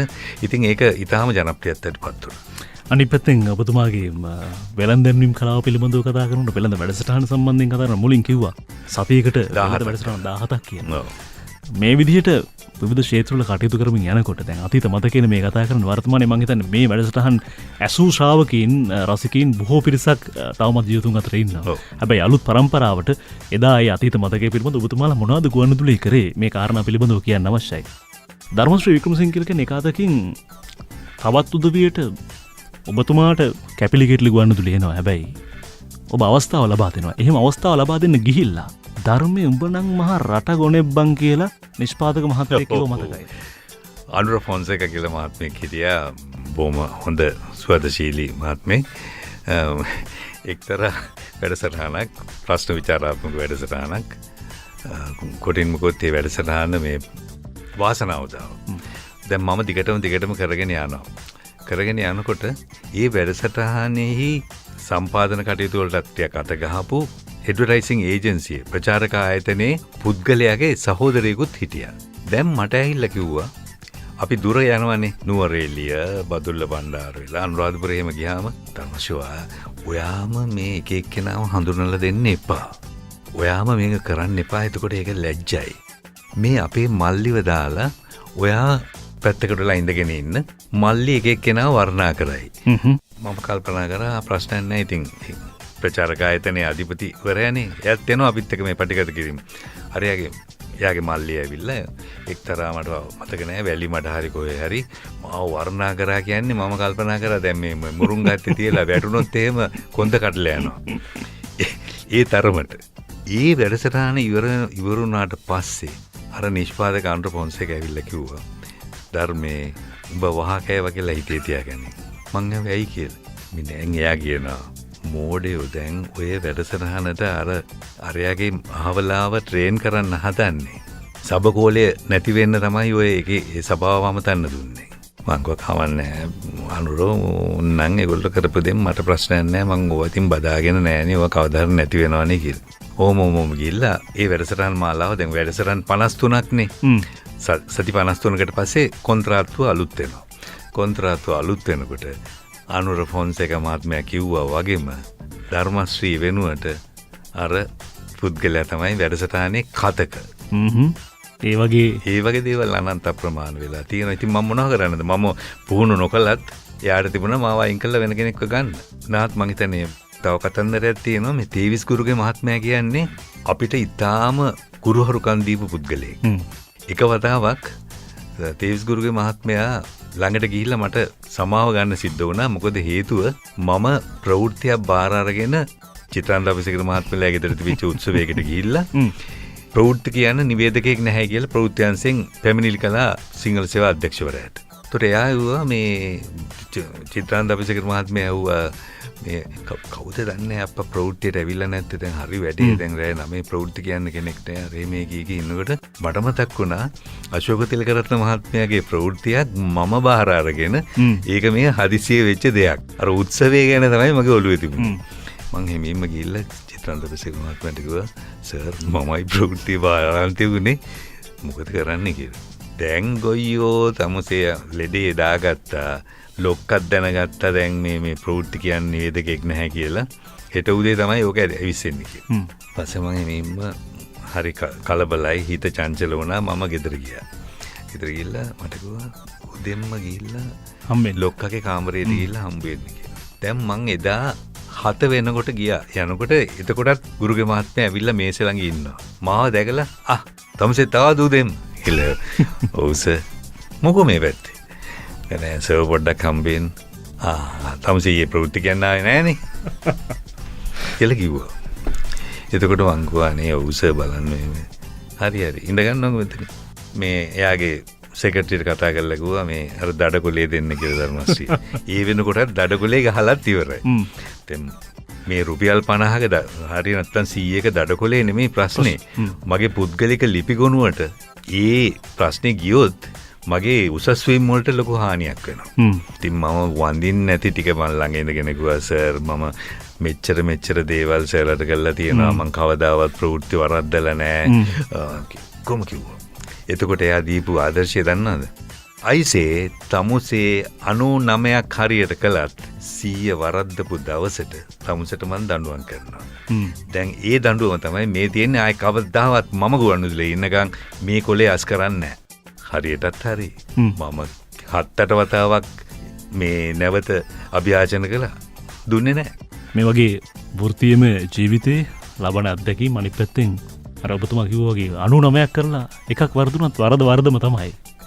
ඒක හරි නීතියක් නේ බලන්න. ඒක මේ නව පරම්පරාවට හරි වැදගත් වෙනවා. දැන් මං කවදාවත් ගුවන්විදුලි ඉතිහාසයේ ගුවන්විදුලියේ හිටපු කාල සීමාව තුල කවදාවත් පරක්කු වෙලා ගිහිල්ලා නැහැ.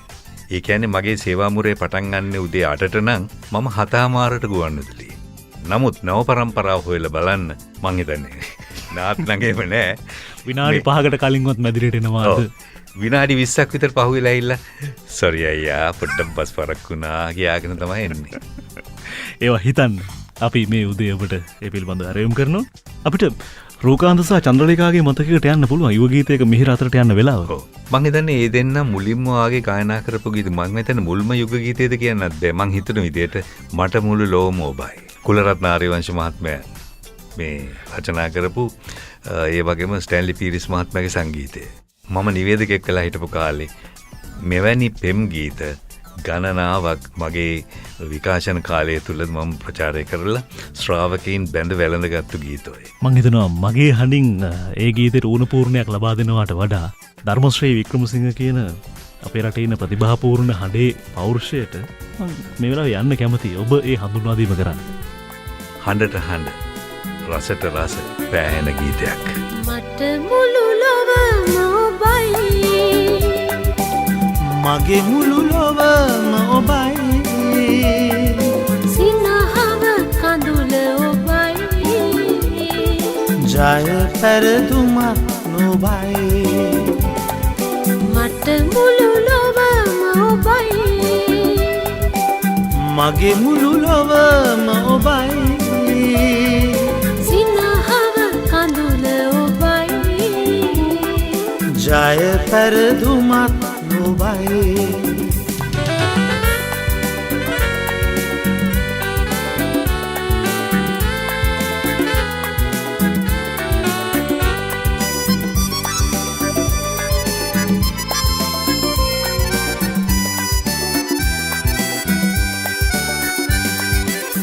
ඔබ ළඟ නැති විට හිරු සඳු මිලීනව ලෝකය නවතිනවා සුසුමක සිරවි හදවත නවතිනවා සුසුමක සිරවි හදවත නවතිනවා මට මුළු ලොවම ඔබයි මගේ මුළු ලොවම ඔබයි සිනහව කඳුල ඔබයි ජය පැරදුමක් ඔබයි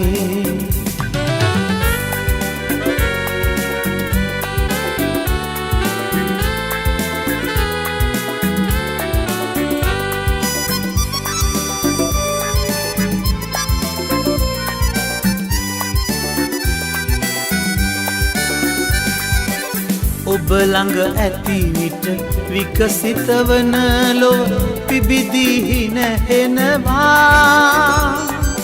හදගැබ සහසක් මල්යලි පිබිදෙනවා හදගැබ සහසක් මල්යලි පිබිදෙනවා මට මුළු ලොවම ඔබයි මගේ මුළු ලොවම ඔබයි සිනහව කඳුල ඔබයි ජය පැරදුමක් ඔබයි මට මුළු ලොවම ඔබයි මගේ මුළු ලොවම ඔබයි සිනහව කඳුල ඔබයි ජය පැරදුමක් ඔබයි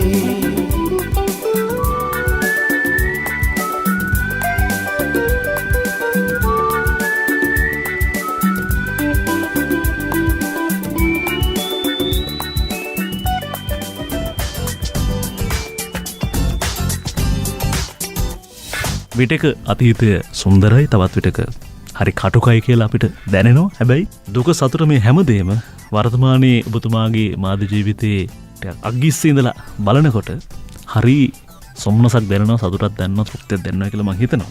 ගුවන්විදුලි රස මතක තියෙනවනේ. මේ මතකත් ඔබ මතකයේ හැටියට යම් ග්‍රන්ථකරණයකට ලක් කරන්න උත්සාහ කරනවා. ජයශ්‍රී ධර්මශ්‍රී කියන කෘතිය සම්බන්ධයෙන් අපි කතා කරත් එහිත් විවිධ තොරතුරු ඇතුළත් වෙනවා. තාත්තගේ ගම හොරණ නේද? ඔව් දඹර හොරණ දඹර. මහත්තයෙක් හම්බෙන්න ගුවන්විදුලි වැඩ කරපු මහත්තයෙක් හම්බෙන්න මාමා කෙනෙක් ආව නේද මොකද්ද ගෝණියක දාගෙන. නෑ ඒ කියන්නේ මේ අපේ කුඹුරු තියෙන්නේ ඔක්කොම දඹර. ඉතින් ගොවි මහත්මයෙක් හිටියා ඇන්ටිසින්යු කියලා. දැන් ඒ ගොවි මහත්මයා නෑ ජීවතුන් අතර. ඉතින් මම දැන් ගුවන්විදුලියට ගියාම ආපහු එන වෙලාවල් කියන්න බෑ. උදේ පාන්දර 4ට එකගෙන යනවා ප්‍රවෘත්ති කියන්න. ඊට පස්සේ ගුවන් කාලය රකින්න සිද්ධ වෙනවා. පටිගත කිරීම කරනවා. ආපහු 4:00 පස්සේ තවත් පටිගත කිරීම. ඕවා ඉවර වෙලා ගෙදර එනකොට ඉතින් කොහොමත් 6:00 7 වගේ වෙනකොට මේ අර ගොවි මහත්මයා ඇවිල්ලා ඉන්නවා. ඉතින් මං අම්මෙන් ඇහුවා මේ අම්මේ මොකද මෙයා ඇවිල්ලා ඉන්නේ කියලා. එතකොට ඒක තමයි මටත් කිව්වේ නෑ මේ මොකද සාමාන්‍යයෙන් ඒ වගේ එන්නේ මේ ඔය පොහොර වලට සල්ලි ගෙනියන්න. මොකද අඳේටනේ වැඩ කරන්නේ. ඉතින් නෑ ඒවත් ගෙනියන්න ආවා මේ දැන් පහුගිය කාලේ මේ ඇවිල්ලා ඉන්නේ මේ කියන්නේ නැහැ මොකද්ද කියලා. ඊපස්සේ මං ඇහුවා මොකද කියලා. එතකොට එයා කිව්වා මේ නෑ මහත්තයා මේ අපේ අර ට්‍රාන්ස්පෝර්ට් මේ මීටර් සෙට් එක තියෙනවනේ මොකද්ද මේ ගුවන්විදුලිය මේ ගෙදර පාවිච්චි කරපු ඒක කැඩිලා ඉතින් මේ අපේ පවුලගෙන් බේරිල්ලක් නෑ මේක මහත්තයා ගුවන්විදුලියේ වැඩ කරන නිසා මහත්තයාට කියලා හදාගන්න කියලා. කියලා ඉල්ල පෝරගෝණියක් දිගෑරලා මෙන්න එළියට ගත්ත ට්‍රාන්සිස්ටර් රේඩියෝ. මට එනා ගියා මම කිව්වා ඇන්ටි සිංහු මම ගුවන්විදුලි නිවේදකයෙක් මිසක් මේ කාර්මිකයෙක් නෙමෙයි. ඒකද මේක ඒ වගේ තැනකට අරන් යන්න කියලා කිව්වහම ඒක තමයි මේ අපේ උන්ද පිස්සු ඇඩ කියලා අර ගොතාගෙන ඒ වගේ දේවල් තියෙනවා. ඉතින් අක්කයි ගුවන්විදුලිය කිව්වම හිතන්නේ හැමදේම කරන්න පුළුවන් කියලානේ. විවිධ රසිකත්වය අපි හඳුනා ගැනීම කළ යුතුයි. අපි ආමන්ත්‍රණය කරන්න අපි කතා බහ කරන්න විවිධ වයස් මට්ටම් වලට විවිධ රසිකත්වයන්ට විවිධ ශ්‍රාවකයන්ට. ඒ නිසා හැබැයි මේ සියලු දෙනාටම ගැළපෙන්න සහ පොදුවේ ගුවන්විදුලි නිවේදකයා තමන්ගේ වාග් විලාසය කොහොමද හසුරා ගන්න කියන කාරණේ වෙනම හිතන්න සිද්ධ වෙනවා.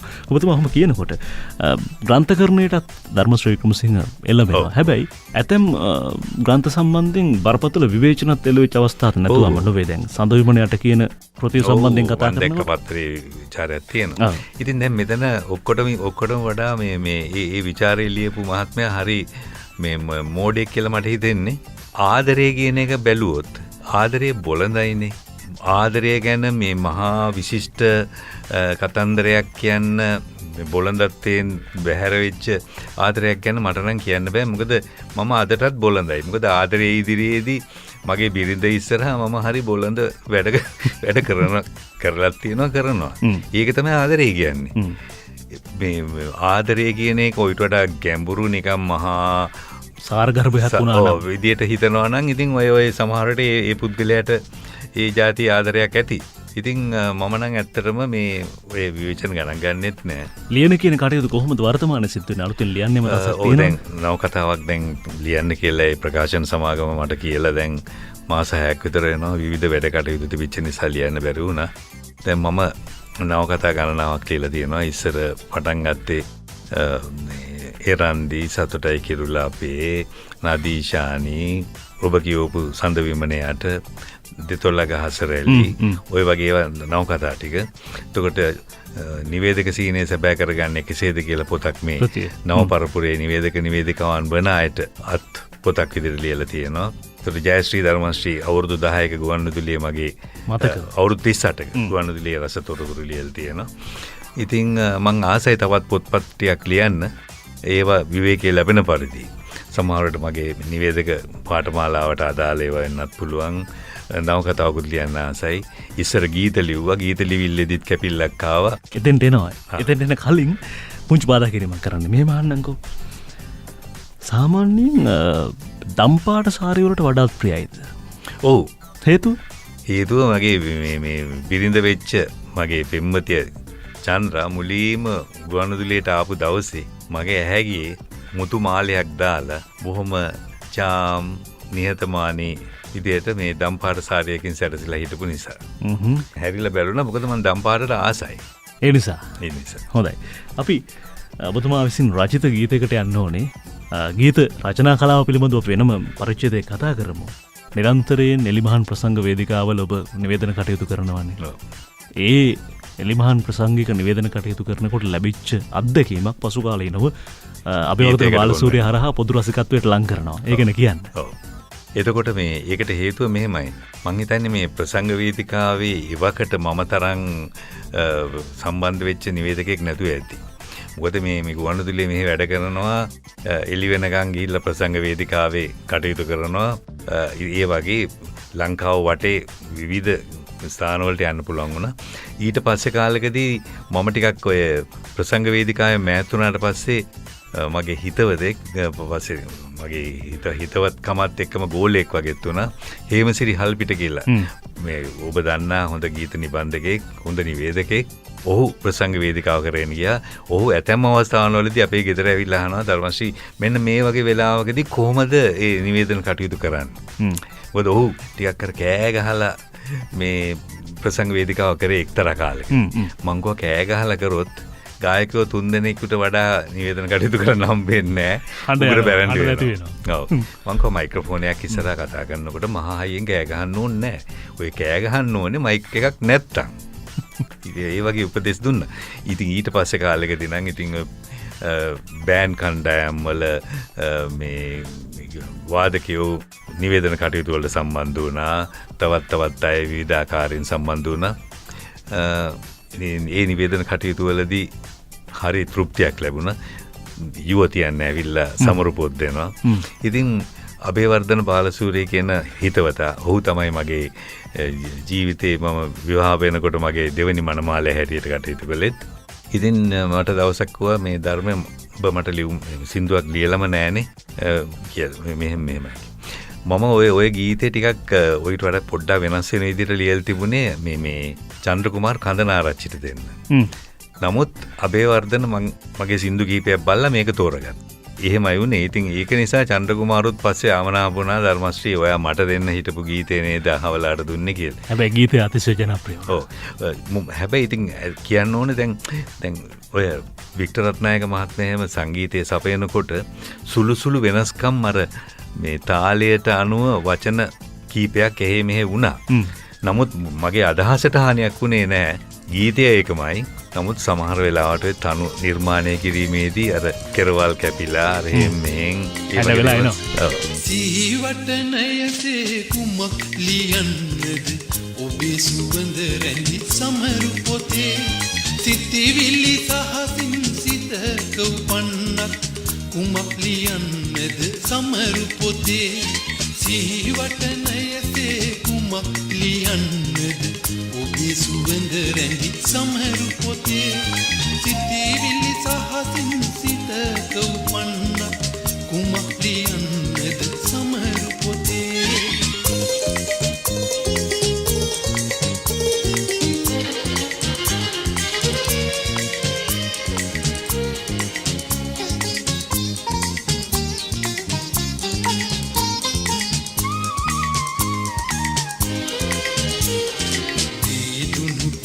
ඇති පිටුවෙන් පිටුවට ආසිරි රේඛා සුහද පැතුම්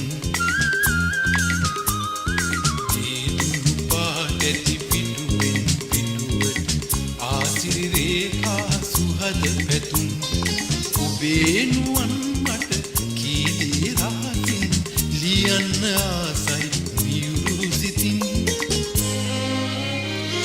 සිහිවටනයසේ කුමක් සුවඳ රැඳි සමරු පොතේ සිතිවිලි සහසින් සිතක උපන්නත් කුමක් ලියන්නද සමරු පොතේ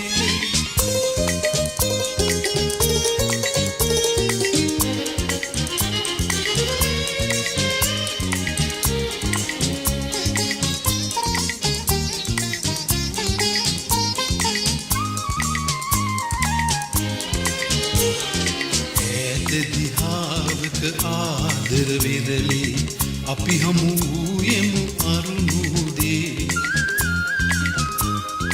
ඈත දිහාවක ආදර වෙදලේ අපි හමු යමු අරුණුදේ ඉවන්න අපේ පොඩි කතන්දරේ මම ලියා කියන්නද සොඳුරු ළඳේ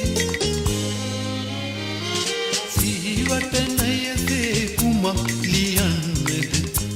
සුවඳ රැඳි සමරු පොතේ සිතිවිලි සහසින් සිතක උපන්නත් කුමක් ලියන්නද සමරු පොතේ සීවටනයසේ කුමක් ලියන්නද ඔබේ සුවඳ රැඳි සමරු පොතේ සිතිවිලි සහසින් සිතක උපන්නත් කුමක් ලියන්නද සමරු පොතේ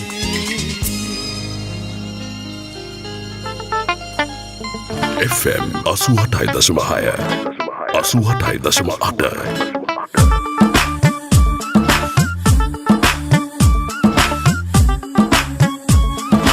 සිත ඔබ ළඟමයි. හිතට හරියන සොඳුරු කතා බහ මේ දවස්වල මම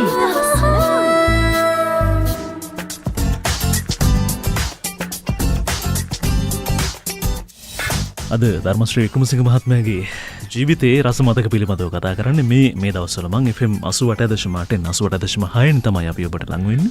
පැය දෙකකට ආසන්න කාලයක් අපි මේ අපුරු සංකතනේ නියැලෙනවා. ගීත අහනවා. ඒ වගේම ජීවිතයේ රස මතකයන් බෙදා ගන්නවා. ජීවිතයේ රසවත් මතකයන් සම්බන්ධයෙන් ගුවන්විදුලියේ හිටපු ප්‍රධාන නිවේදකවරයෙක් විදිහට ඔබතුමාගෙන් බොහෝ මතකයන් තියෙනවා කියලා මම දන්නවා. ඒවා විමසීමට ලක් කරොත් එහෙම ඥානපාල මහත්තයාගේ අර ආට අපිට නිවේදනය මතකයිද? මේ ඇත්තටම මේ එවකට තිබුණේ අපේ ගුවන්විදුලියේ විතරයි. අතුරු මැතිවරණයක් මට මතක විදිහට එදා මේ දැන් රාත්‍රී 10 ඉඳලා තමයි මැතිවරණ විකාශය පටන් ගන්න. ඉතින් වෙන එකම ගුවන්විදුලියක් අත් නැහැනේ. අපේ එක තමයි මුළු රටම අහන්නේ. ඉතින් වෙළඳ දැන්වීම් බාරගන්නේ සජීවී පිටපත් විතරයි. කඳු එන්නේ. කියන්නේ එක දැන් නිවේදකයෝ 5 දෙනෙක් විතර මයික්‍රොෆෝනය වටා ඉන්නවා දැන් මේ අපි මෙතන මැදිරියේ ඉඳගෙන ඉන්නවා වගේ එක එක්කෙනාට එන අවස්ථාව ප්‍රධාන නිවේදකයා වෙලාව කියලා ගොන් නාදය දීලා දුන්නට පස්සේ එක්කෙනෙක් කියනවා ඊළඟ එක්කෙනා කියනවා ඉදිරිය ගිහිල්ලා දැන්වීම් 7ක් 6ක් විතර කියවුණාට පස්සේ ආයිත් ගීතයකට යනවා. අනිත් පැත්තෙන් දැන් මේ වගේ මැතිවරණ විශේෂ ප්‍රතිඵල විකාශය සඳහා යොමු කරන්නේ ප්‍රවීණ නිවේදකයෝ සහ අනිත් පැත්තෙන් ස්ථීර සේවකයෝ පමණයි. ඔව්. නමුත් දේශපාලන හේතු මත මේ සහන නිවේදකයා කොළඹ නගර සභාවේ හිටියේ මොහු තැයිලා නිවේදන කටයුතු වලට සම්බන්ධ වුණා එදා. ඉතින් අපිටත් ඉතින් කතා කරන්න බෑ. ඉතින් ඒක එදත් වෙනවා අදත් වෙනවනේ. සර්වකාලික. ඔව් ඒක සදාකාලිකයි. ඉතින් මේ නිවේදකයා පළවෙනි වෙළඳ දැන්වීම කියන්න පටන් ගත්තා. ප්‍රධාන මයික්‍රොෆෝනේ බාරව හිටියේ කේඩීගේ ධර්මවර්ධන. මම හිටියේ අර කියපු නිවේදකයාට එහා පැත්තෙන්. එල්බු මහත්තයා හිටියා. ඔව් එල්බු ප්‍රනෝද මහත්මයා හිටියා. රංජිත් පීරිස් කියලා මහත්මයෙක් හිටියා. දැන් අද ඔහු ජීවිතුන් අතර නැහැ. ඉතින් මෙයා ගත්ත ගමම කිව්වා ආතා පිටි ලබා ගැනීමට ලංකා පිටි තන්තාවෙන් නිමතන්න කියලා. කියපු ගමම අපි ඔක්කොටම hina ගියා. හැබැයි ඉතින් ගුවන්විදුලියේ හින්දා වහගන්න පුළුවන් වැඩේ. ඔව් ගුවන් පේන්නේ නැහනේ. දැන් ආටා පිටි ලබා ගැනීමට ඔක්කොම ටයනු වෙනවද? ටයනුණා. ඔව්. ඉතින් ඕක තමයි දැන් අදත් මේ නව පරම්පරාවේ අර ශබ්ද කියන්නේ මේ හරි උච්චාරණේ නැතිකම සම්බන්ධයෙන් මම ඕක මගේ පන්ති වලට එන ළමයින්ටත් කියපුවාම ඒ ළමයි hina වෙනවා සෑහෙන විදිහට. ඒ වගේ දෙයක් ඉතින් ඔය උඩහම හරි රසවත්. හොඳයි මේ වගේ රසවත් සිද්ධි තියෙනවා අපි ඉදිරියේදී ඊට ලැබෙන විදිහට කතා කරමු. ඔබතුමාගේ ගීත රචනා කලාව සම්බන්ධයෙන් කතා කරනකොට මුලින් පටන් ගන්නෙත් චන්ද්‍රකුමාර කන්දනාරච්චි මහත්මයාට ගීතයක් රචනා කරලාද? ඔව් ඈත භවයේදී කියන ගීතය තමයි රචනා කරේ. ඇත්තටම මම මේ නිවේදන කටයුතු කළා මිසක් මේ ගීත ලියන්න කිසි අදහසක් තිබුණේ නැහැ. ඉතින් මගේ පෞද්ගලික මිත්‍රයෙක් චන්ද්‍රකුමාර කන්දනාරච්චි ඉතින් අහු දවසක් කිව්වා මේ ධර්ම සින්දුවක් ලියලා දෙන්න කියලා. මංගෝ මට තේරෙන්නේ නෑ මේ චන්ද්‍රකුමාර නෑ එහෙම කියලා බෑ. අනිත් ඔක්කොම කියනවා නම් මේ ඇයි ඔයාට බැරි ලියන්නකෝ. ඉතින් මම මේක රයිටර් මම ලබන සතියේ ලියලා දෙන්නම් ඕම කල් ගියා. කල් ගියාට පස්සේ එක දවසක් එයා මේ අර වචන වලට මේ පද වගේක් ලියලා බොරු වචන වගේක් මට ලියලා දුන්නා මෙන්න මේ විදිහට මේ මීටරයට ලියන්න කියලා. ඒ අවස්ථාවේදී මේ මම අර ඔහු දීපු මීටරේ අනුව වචන ටිකක් ලියලා දුන්නා. මට ඒක ලොකු රුකුලක් වුණේ මොකද ඒ දවස්වල මේ මගේ පෙම්වතිය චන්ද්‍රා එක්ක ඉතින් අපි මේ දැන් ආදරෙන් වෙලිලා ඉන්නකොට මූදු වෙරළට යනවා. දැන් ඔය අර අනිත් සින්දුවත් මේ මූදු තෙරේ හැන්දෑවේ මේ බෙන්තොට බීස් ලෙස්ලි ප්‍රනාන්දු ඒ ඔක්කොම නිකන් ගීත එකම කාලේ ලියවිච්ච ඒවා. ඔබතුමාගේ පෙම්වතිය මතම පදනම් වෙලා බොහෝ ගීත ලියුණාදෝ කියලා වෙලාවට හිතෙනවා. ඔව්. මොකද ඒ අත්දැකීම මත තමයි හුඟක් ඒවා ලියුනේ. දැන් අපි හිතමු දැන් මම ලියපු නවකතාවල දෙබස් පවා අපි දෙන්න කතා කරපුවා හුඟක් වෙලාවට. මොකද පස්සේ කාලෙකදී චන්ද්‍ර පොත් කියනවා මේ ඔයා අරකට ලියලා මේකත් ලියලා. ඒකටම ඕනම කෙනෙකුට නිර්මාණකරුවෙකුට තමන්ගේ පෞද්ගලික ජීවිතයේ යම් දේවල් භාවිත කරන්න සිද්ධ වෙනවා. අනිත් පැත්තෙන් ඇසූ පිරූ තැන් ඇතිවීමම තමයි හොඳ නිර්මාණකරුවෙකුගේ. ඇත්තටම. හොඳයි ඔබතුමාම කියනකොට දැන් ගීත රචනා කලාව සම්බන්ධයෙන් කතා කරනවා. ඊට පස්ව ඔබේ පෑන් තුලින් බොහෝ ගීත ලියවෙනවානේ. ඊට පස්සේ දැන් මට ගොඩ නැගෙන්න පටන් ගත්ත සින්දු ලියන්න. ඔහොම එනකොට පත්තරයක වැඩ කරපු මහත්මයෙක් පෙසමක් ගැහුවා මේ අපේ තේජුගේ මහත්මයාට මේ ඇතුලේ ඉන්න නිවේදක නිවේදිකාවම සින්දු ලියලා ගායක ගායිකාවන්ට දීලා ඒගොල්ලන්ගේ පිට කසා ගන්නවා කියලා. ඒ කියන්නේ දැන් මම උදාහරණයක් විදිහට මම කුසුම්ගේ ගීතයක් ප්‍රචාරය කරනවා කුසුම් ගහනවා ධර්මශ්‍රී රචනා කරපු ගීතයක් කියලා. ඉතින් ඔය වගේ චෝදනා මත එකපාරටම සභාපතිතුමා කිව්වා මේ අධ්‍යක්ෂ ජනරාල්තුමා කිව්වා ඊට පස්සේ ඇතුලේ ඉන්න අය ගීත ලියලා තිබුණොත් මම බලා ගන්නවා කියලා තහංචියක් දැම්ම. ඔව් තහංචියක් දාලා එච්චර විතරක් නෙමෙයි ඒක එව්වා ලියුමකුත් හැම අංශයකටම නිවේදකයින්ට ගීත ලිවීම සපුරා තහනම් කියලා. ඊට පස්සේ අපි ලියපු සින්දු ටික කරපු වැඩේ මොකද්ද? මම මගේ පුතාගේ දුවගේ නම් වලින් කුසුම් මහත්මිය තමාලි පීරිස්ගේ නමින් දැම්මා. මම උරේෂරා විහාරි කියලා දැම්මා. ওই විදිහට අපි දාගත්තා. නමුත් කුසුම්ලා වරින් වර අර ඒගොල්ලන්ගෙත් මං හිතන්නේ ගීත ලිවීමේ වේගය බාල වුණා. මම ඒක අතහැරලම දැම්මා. මට එපා වුණා. ඒ කියන්නේ අපිට සල්ලි හම්බෙන්නේ නැහනේ. ගීතයක් ලිව්වාම යාළුකමට ගායක ගායිකාවන්ට දෙන්නේ. එතකොට එතෙන්දී නම තමයි මේ අපිට තියෙන ආභරණේ. ඒ තෘප්තියක් නැත්තම් වැඩක් නැහැ නේ ගීතයක් ලියලා. ඒකයි හේතුව. එහෙම ධර්මශ්‍රී වික්‍රමසිංහ මහත්මයා නිහඬ වුණත් ඒ ලියු ගීත 20 පමණ අදටත් අපිට හරියට දැනෙනවා දැන්. නමුත් මම ඔයා විශ්වාස කරනවාද දැන් මගේ මම දුවටත් එක සින්දුවක් ලියලා දෙනවා එකම එකක්. මගේ චිත්‍රපටයක ගීතයක්. ඉතින් මට හරි සන්තෝෂයි මේ ගීතේ දකින්නකොට ඇහෙනකොට මේ නිර්මාණය තනිකරම සරත් දල්විස් මහත්මයාද කොහෙද සංගීතය කරේ මට මතක නැහැ. හැබැයි ඔබතුමාට සහ ඔබේ ආදරණීය බිරිඳට ලොකු ඕනෑකමක් තිබුණා උරේෂාර අවිහාරි ගායිකාව බවට පත් කරන්න. ඒ ගැන අපි කතා කරමු. ඊට කලින් ගුවන්විදුලියේ ගීත කලාවට ඔබතුමාලාගේ ලැබිච්ච ඒ වාරණය ඒ තුලින් වැටුණු කඩාවැටීම් මේවා පිළිබඳව කතා කරනකොට මට මේ වෙලාවේ මතක් වෙනවා රජු තිලකරත්න මහත්මයා. එතුමත් තැන් වෙලාවට අනුරත නම් වලින් ගීත ලිපි ඔහින්ද දෝ කියලා මට හිතෙනවා. ඔව් ඒකට විමලා රංජනී පීරිස් කියලා ලිව්වා නේද ගීත. හොඳයි අපි ඒ අතීත මතකත් එක්ක තවත් ඔබතුමා විසින් රචිත ගීතයකට යන්න කැමතියි දැන්. මර්වින් මහත්මයාට ලියපු ගීත අතරේ තාමත්ම හිතට දැනෙන ගීතයක් තියෙනවා මා දුර ඈතක යතයි සිතා කියන ගීතය. ඕක මම නිකන් මේ මට මර්වින් එක දවසක් කිව්වා මේ ධර්මශ්‍රී ලියන්නකෝ ගීතයක්. මට ඔයා විතරයි මං හිතන්නේ මේ අනවුන්සර්ස්ලාගෙන් ලියලා නැත්තේ කියලා නිකන් අපි කැන්ටින් එකේ ආපන ශාලාවේ තේ බිබී ඉන්නකොට. සරල ගීවලට ලියවිච්ච එකක්ද? ඔව්. එකක් ලියන්නකෝ කියලා කිව්වා. ඉතින් ඒ අදහස එහෙම මා රයිට් කියලා මම ඔළුවට ගත්තා මිසක් ඒක අමතක වෙලා ගියා. ඊට පස්සේ හදිස්සියේ මම පටිගත කිරීමකට එනකොට මේ මර්වින් පෙර මහත්මයා ඇවිල්ලා හිටියා. මම දැක්ක අතන අර මේ මාර්ගහ යට එයාගේ සගයින් එක්ක ඉන්නවා. දැකලා මේ කො ධර්මශ්‍රී වන්න මගේ දැන් සරල ගීම ජනතාව සතියෙන් තියෙන්නේ එක සින්දුවක් මදි. ඔයාට පුළුවන් ද ලියන්න කියලා. දැන් මං හා කිව්වා. හා ගොඩ ගෙදර ගිහිල්ලා බැලුවා. මේසේ ගායකයෙක් නේ මයින් පෙර කියන්නේ. තාම යමක් හිතලා මතලා ලියන්න ඕනේ ගායකයෙක්නේ. පස්සේ එදා ගෙදර ඇවිල්ලා ඒ දවසමයි පහුවදායි ඔක්කොම කාලේ මිඩංගු කරලා තමයි ওই ගීතේ ලිව්වේ. ඕකාර මේ මම කල්පනා කරා දැන් පතලක රැකියාවකට යන පුද්ගලයෙක්. දැන් රසාවක් නැහැ. පෙම්මතියත් එක්ක විවාහ වෙන්න විදියකුත් නැහැ රසාවක් නැතුව. දැන් මෙහෙම ඉන්නකොට මෙයා තීරණයක් ගන්නවා.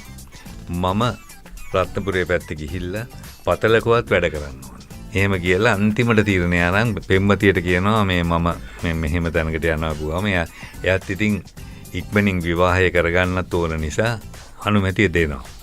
අන්න ඒ වගේ අදහසක් තියෙනවා. ඒ ගීතය අහනකොට තේරුණා නිකන් ලස්සනට මේ මාදුර ඈතක යතයි සිතා ඔබ මෙහිතන්නේ වී ඇතයි සිතා සොවින් තැවීලා තැවී හිඳමින් නිල්මිනි නෙත් යුග බොඳන කරන මැද. අපි ඒ අතීත මතකයට යමු මවින් මහත්මයාත් සිහිපත් කරමින්. දුර ඈතක යතයි සිතා ඔබ මෙහි තනිවි ඇතයි සිතා සොවින් තැවි ලතවී හිඳමින් නිල්මිනි නෙත් යුග බොඳ නොකරනු මෙන් මා දුර ඈතක යතයි සිතා ඔබ මෙහි තනිවි ඇතයි සිතා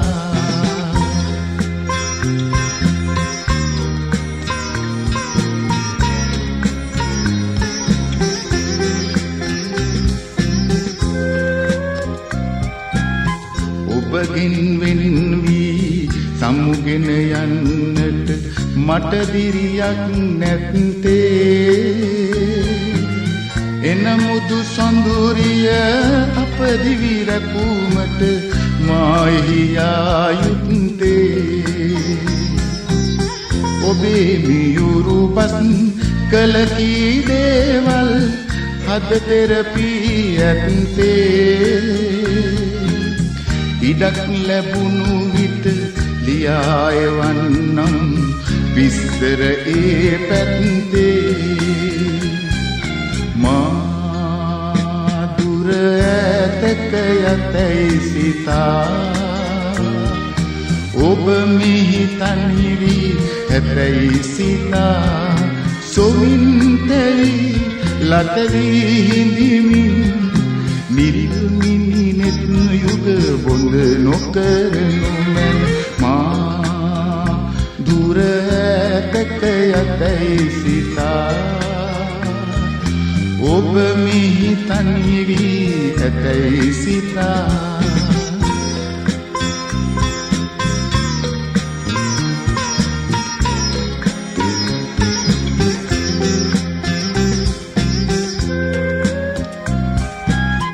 අදින් පසුව මා අඳුරු අගා දෙක නිරතුරු තනි වෙනවා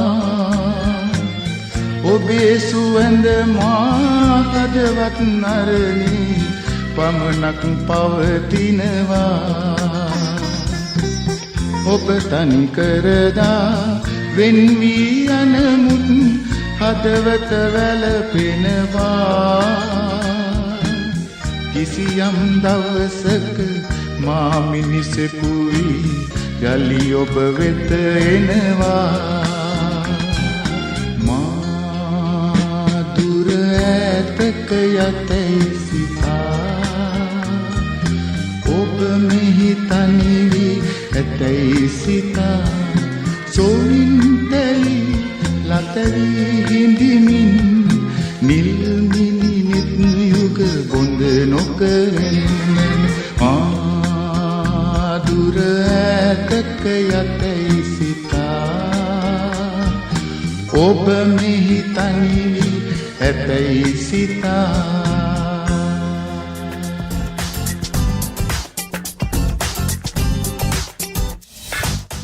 ජීවිතයේ රසමතක සමඟ අදවසේ ධර්මශ්‍රී වික්‍රමසිංහයන් අප සමග රැඳෙන්නේ කතා කළ දැපහොයි ඇතැම් වෙලාවට මේ කතාබහ ටිකක් දිග්ගැස්සෙනවා දෝ කියලා හිතෙන්නත් පුළුවන්. හැබැයි කතා කරගෙන යනකොට තව තිබුණා නම් හොඳයි කියලා හිතෙනවා. ඒ නිසායි මේ කතාබහ ටිකක් සමහර ලාවට දික් වෙනවා දෝ කියලා ඔබට හිතෙනවා ඇත්තේ.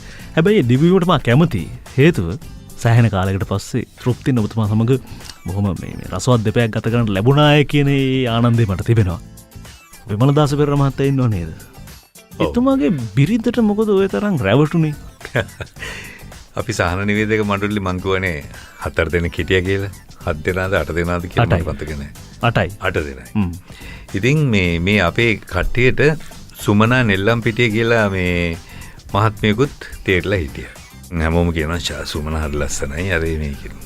මං දැකලා නැහැ. නමුත් අපේ මේ නිවේදක මඩුල්ලට තේරුලා කියලා කිව්වට පස්සේ මං හිතාගත්තා නෑ යා මෙහෙම එක්කෙනෙක් වෙන්නේ නැති. ලස්සනයිනේ. ඉතින් ගුවන්විදුලියේ මම කල්පනාවෙන් කොරිඩෝ එකේ යනකොටත් මං ලස්සන ගෑනු ළමෙක් දැක්කම හිතනවා මෙයා දන්නේත් නෑ සුමනා කියන්නේ. දවසක් එනකොට පටිගත කිරීමේ මැදිරියක් මට මතක විදිහට 8 වෙනි මැදිරි. මම හදිස්සිය ඔළුව දාලා බලනකොට මං දැක්කා මේ විමලදාස පෙරේරා මහත්මයාත් හිටියා. ඔය කියපු යුවතියත් හිටියා. තව චන්ද්‍රා වයමන් මහත්මයාත් හිටියා. ඉන්නකොට මම ඇතුළට ගිහිල්ලා එකපාරටම මං ඇහුවා මේ ඔයාට සුමනා නෙල්ලම්පිටිය කියන්නේ කියලා. එතකොට ඒ ගෑනු කෙනා hina වෙලා ගෝ නෑ අනේ මං එච්චර ලස්සන නෑ. මම විමලදාස පෙරේරා මහත්මයාගේ මේ බිරිඳ කියලා. ඉතින් මට හරි ලැජ්ජා හිතුණා. මෙතන කීප දෙනෙක් හිටියා මං දැකලා තිබුණේ නෑ. ඊට පස්සේ මම පසු කාලීනව මම සුමනට ඔක කිව්වා විස්තරේ. එහෙම රසවත් මතකයක් තියෙනවා. අනිත් පැත්තෙන් දැන් HR ජෝතිපාලයන් පිළිබඳව කතා කරනකොට අපි ඉක්ුත් පැයෙත් ඒ පිළිබඳව සාකච්ඡා කළා. ජෝති රාත්‍රී ප්‍රසංගය. මා නිවැරදි නම් රත්නපුරේ තමයි පැවැත්වුනේ පළවෙනි ප්‍රසංගය. ඒතකොට පුරහලේදී. පුරහලේ එදා සිට ඔබතුමා සෑහෙන කාලයක් ජෝති රාත්‍රී සමග එක්ව හිටියා. HR ජෝතිපාලයන් පිළිබඳව මතකය සහ ඒ නිවේදන කටයුතු කලාව ඒ අතීතය පිළිබඳව කතා කළ යුතුයි. ජෝතිපාලයන් එයාගේ ගීත වගේම හරි සරල නිවේදනවලට තමයි කැමති. ඔය මහා ගැඹුරු ගාම්භීර නිවේදනවලට කැමති නෑ. ඉතින් ඒ ආකාරයෙන් මං හිතන්නේ ප්‍රසංගවාර 200 ගානක් වගේ මං කරා. ඊට පස්සේ මට ටිකක් ප්‍රශ්න වුණා මේ ගුවන්විදුලියෙන් නිවාඩු ගන්න එහෙම අපහසුතාව තිබුණා. ඒක නිසා මම ජෝතිපාල මහත්මයාට කිව්වා මට ටිකක් අවුට් ස්ටේෂන් ඒවා අරේ මේ නම් එන්න හම්බෙන එකක් නැහැ ජෝති මෙන්න මේ වගේ ප්‍රශ්න උඩ කියලා. පස්සේ ඔහු ඒ සඳහා වෙනත් කෙනෙක් යොදාගත්තා. හල්පිට මහත්මයා යොදාගත්තා. කොළඹේ විතරක් මං කළා. ඔය වගේ මතකයන් තියෙනවා. එච්.ආර්. ජෝතිපාලන් සම්බන්ධයෙන් රස මතකයන් තියෙන අතරවාරේ හංගා ගල්ලෙනී වගේ ගීතයකට වඩාත් ප්‍රියයි නේද? ඔව් මොකද මම ඒ ගීතෙට කැමති. දැන් ඔය ගීතේ හොඳ ලස්සන අදහස් ටිකක් තියෙනවා. ඔය අජන්ත රණසිංහ මහත්මයා ලිව්වේ ස්ටැන්ලි පීරිස් මහත්මයාගේ තනු නිර්මාණයකට. ඉතින් මට මතකයි මේ මාවනැල්ලේ තිබිච්ච ජෝති රාත්‍රියේදී ලස්සන ගෑනු ළමයි කීප දෙනෙක් ඇවිල්ලා මේ ඉස්සරහා ජෝති ගීත ගායනා කරනකොට වශී වෙලා හිටියා. ඇත්තටම මං හිතන්නේ අවුරුදු 19ක හෝ 20ක විතර යුවතියක් හිටියේ එතන හරි ලස්සනයි මුල්ම පේලියේ ඉඳගෙන හිටියේ. දැන් මම පටන් ගන්න ඉස්සෙල්ලම ජෝතිට කිව්වා ජෝති ලස්සන ගෑනු ළමෙක් ඉන්නවා ඉස්සරහා පෙළේ. මේ නියම ගති නේද කියලා ජෝතිත් මට කිව්වා. ඊට පස්සේ මම දැන් ඒ ගෑනු ළමයා දිහා බල තමයි මම නිවේදන කටයුතු කරන්නේ. මට දැන් මතක නැහැ කියපුවා මම හරි ලස්සනට. ඉතින් ජෝතිත් රංගනයක් ඉදිරිපත් කරමින් ටරට්ටරට්ට ගාලා අර ඒ තනුවට ඉදිරිපත් කළා. මාවනැල්ලේ ප්‍රසංගය. ඒ මතකේ තියෙනවා. ඒ මතකේ තියෙනවා. ඇත්තටම හරීම සංවේදී.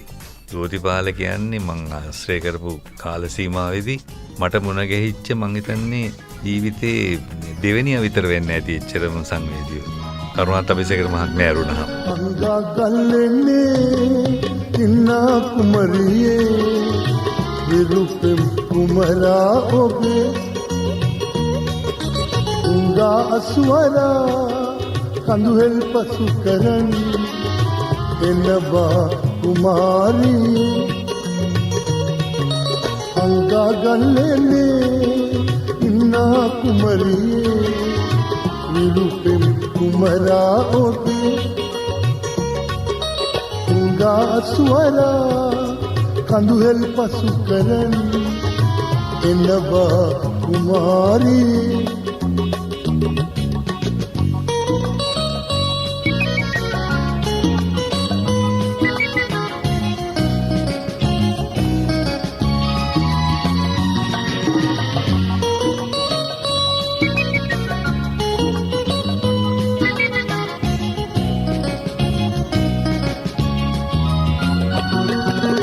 ඉස්සර කාලේ හිටියාලු කුමරුන් විකුන් මාමෙන් පෙමෙන් බැඳී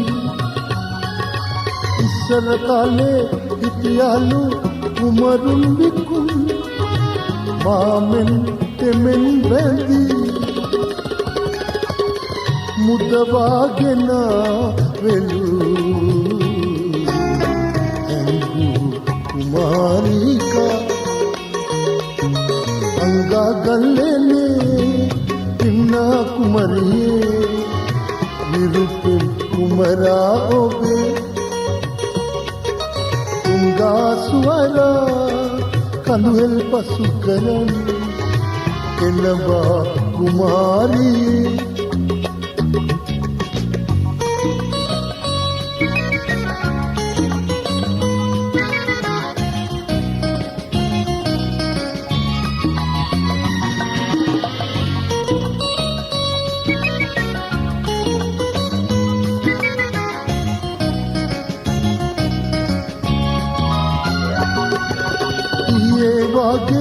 අමුවන්න ආසයි සැන්දෑවි බාදා මකාදමා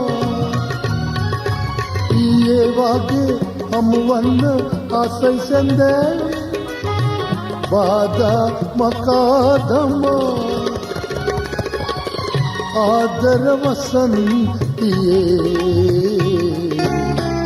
එන්නම් ඔයා සොයා අංගා ගල්ලෙනේ ඉන්න කුමරියේ විරුපෙම් කුමරා ඔබේ උංගා සුවරා කඳුහෙල් පසු කරන් එනවා කුමාරියේ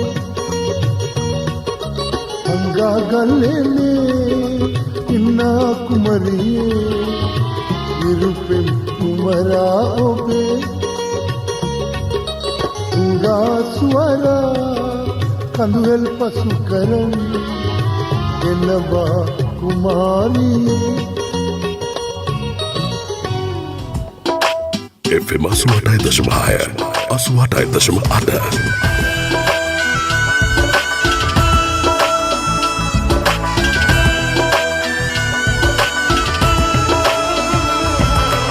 සිත ඔබ ළඟමයි සිත ඔබ ළඟමයි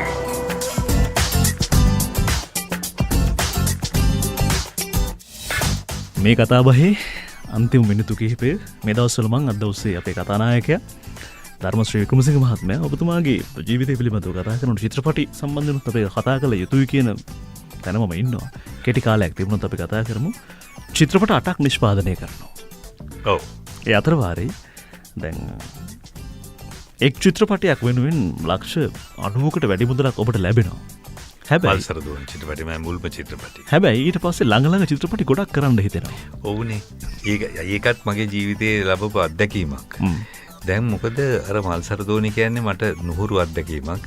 ඒ චිත්‍රපටයේ ගීත කුමාරසිංහ, සනත් ගුණතිලක, දිල්ලානි ඒකනායක, ෆ්‍රෙඩි මේ වගේ ටෙන්සන් කුරේ ලංකාවේ හිටපු අති විශිෂ්ට ගණේ ජනප්‍රිය නළු නිලියන් හිටියා. මේ චිත්‍රපටිය පුදුමාකාර විදිහට මිනිස්සුන්ට අල්ලලා ගියා.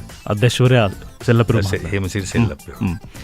මේ චිත්‍රපටියෙන් බලාපොරොත්තු නැති විදිහට බොක්ස් ඔෆිස් වාර්තාවක් බිඳ හෙළන තරමටම මම කියන්නේ බොක්ස් ඔෆිස් වාර්තාවක් බිඳ හෙළුවා කියලා. මොකද ඒවකට එච්චරම සිනමාව කර්මාන්තයක් විතර දියුණු නැහැ. 70 දශකයේ තමයි බොක්ස් ඔෆිස් වාර්තාව බිඳ හෙළුවේ. යම් තරමකට දින 70 ගණනකට විතර කිට්ටුව මේ ආරම්භක සිනමා ශාලාවල ප්‍රදර්ශනය වුණා. ඉතින් මේ චිත්‍රපටයෙන් මට ශුද්ධ ලාභය ආව සෑහෙන. ඉතින් මං කල්පනා කරා දැන් තව චිත්‍රපටි හදන්න ඕනේ දැන් එක්කම කියලා. ඔන්න සුනිල් සෝම්පීරිස් මහත්මයාට චිත්‍රපටයක් කරන්න කියලා සල්ලි දුන්නා. එතකොට සෙල්ලප්පෙරුම් මහත්මයා ඉල්ලුවා ධර්මයේ ඇයි මමනේ ඔයාව ගොඩ ගත්තේ මමනේ මුලින්ම කරේ චිත්‍රපටියේ ඇයි මට නෙදී අහවලාට දුන්නේ කියලා මෙයා කරනකොට මගෙත් හිත පොඩ්ඩක් වුණා. මං ගෝ රයිට් ඔයාටත් එකක් දෙනවා කියලා. ඒ මාස දෙක තුන ඇතුළත තවත් චිත්‍රපටයක් සඳහා සෙල්ලප්පෙරුම් මහත්මයාත් එක්කත් ගිවිසුම් අත්සන් කළා. හිරු සඳුට මැදිවි. අනුෂා සොනාලි, ඩග්ලස් රණසිංහ, පාලිත සිල්ලා ප්‍රධාන චරිත. ඉතින් ඔය දෙක තුන කරගෙන යද්දී සිනමාවේ ඉතා නරකම කාලයක් ආවා. ගොඩ එන්න බැරි වුණා. ඉතින් මට සෑහෙන පාඩු වුණා. සතුටයි කිරුලා අපේ චිත්‍රපටයේ ගීත 8ක් විතර මම හිතන නුරේෂා ගායනවා. දැන් එතනත් හරි රසවත් සිද්ධියක් තියෙන. සරත් අලිස් මහත්තයා තමයි සංගීතය සැපෙව්වේ. එතකොට අපේ දුවට මං හිතන්නේ අවුරුදු 14ක් වගේ ඇති බණ මතක විදියට. දැන් සරත් අලිස් අහනවා මේ සින්දු හදලා ධර්මශ්‍රී දැන් කාටද මේවා දෙන්නේ මේ ෆීමේල් වොයිස්. මකෝ මගේ දුව උරේෂා. පිස්සුද උරේෂාට මේවා කියන්න බෑ. නෑ ඔයා නිකන් මේ පිස්සු වැඩ කරන්න එපා මේ මං ගුවා සරත් ෆිල්ම් එක හදන්නේ මම. ඉදන් කරන්නේ මම. මගේ කැමැත්තට වැඩේ කරන්න ඕන. මන් දන්නේ ඔයා වැඩේ අනා ගන්න යන්නේ මොකක් කමන්නේ. මගේ දුව ගායිකාවක් කරලා වැඩේ අනා ගත්තත් කමන්නේ. නමුත් ඔයා විශ්වාස කරන්න ඒ ගීත සංගීතා වීරරත්න හරි අපූර්වට රූපරාමුවලට පෙනී හිටිය. හරියටම උරේෂාගේ ගීත මේ සංගීතා වීරරත්නගේ ගායනයන්ට කියන්නේ කටහඬට හරියටම ගැලපෙන විදියට. ඒ ගීත අර ඔයා කිව්වා වගේ ගීත මං හිතන්නේ 7ක් හෝ 8ක් තිබුණා. අපේ උරේෂාම කියපු ගීත තිබුණා 6ක්ද කොහෙද? අනිත් එක ෆ්‍රෙඩි සිල්වයි ඇන්ජලින් ගුණතිලක මහත්මයා කිව්වේ. මේ ගීත 6ම උරේෂා අවුරුදු 14 දී කිව්වේ චිත්‍රපටයට ඉතාම උචිත ආකාරයෙන්.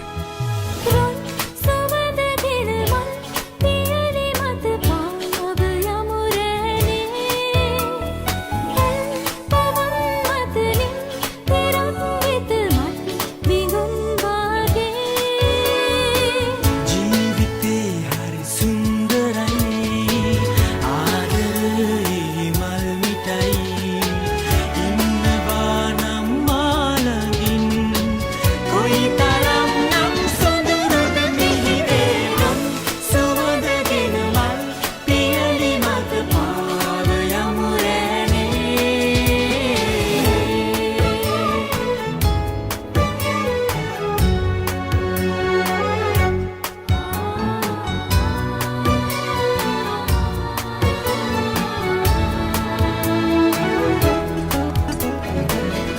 වයසේ නිදි නැති ඇස් පියන් යට අලහැඟුම් පිබිදී උස් පැතුමකට මල් වයසේ නිදි නැති ඇස් පියන් යට අලහැඟුම් පිබිදී උස් පැතුමකට පිරිමල් සිතිවිලි කලකා රත්තරනේ ඔබ සිත තුළ රහසේ රම් සුවඳගෙන මල් පියලි මත පාව යමු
මල් වර්ෂාවේ ගිරෙන මේ සිසිල යට හිනලෝවේ දොරගුල් දැන් ඇරෙනවද මල් වර්ෂාවේ කිරෙන මේ සිසිල යට හිනලොවේ දොරගුල් දැන් ඇරෙනවද කැලැල් පැතුමක සැඟවී රත්තරනේ ඔබ හිටි හැටි මනසේ රම් සුවඳගෙන මල් පියලි මත පාව යමු පවන් මතලින් පෙරක් දෙත මත් දෙගුම් වාගේ ජීවිතේ හරි සුන්දරයි ආදරයෙහි මල් මිටයි ඉන්නවා නම් මානකින් කොයි තරම් නම් සොඳුරුද මෙහෙයම් සුවඳගෙන මල් පියලි මත පාව යමු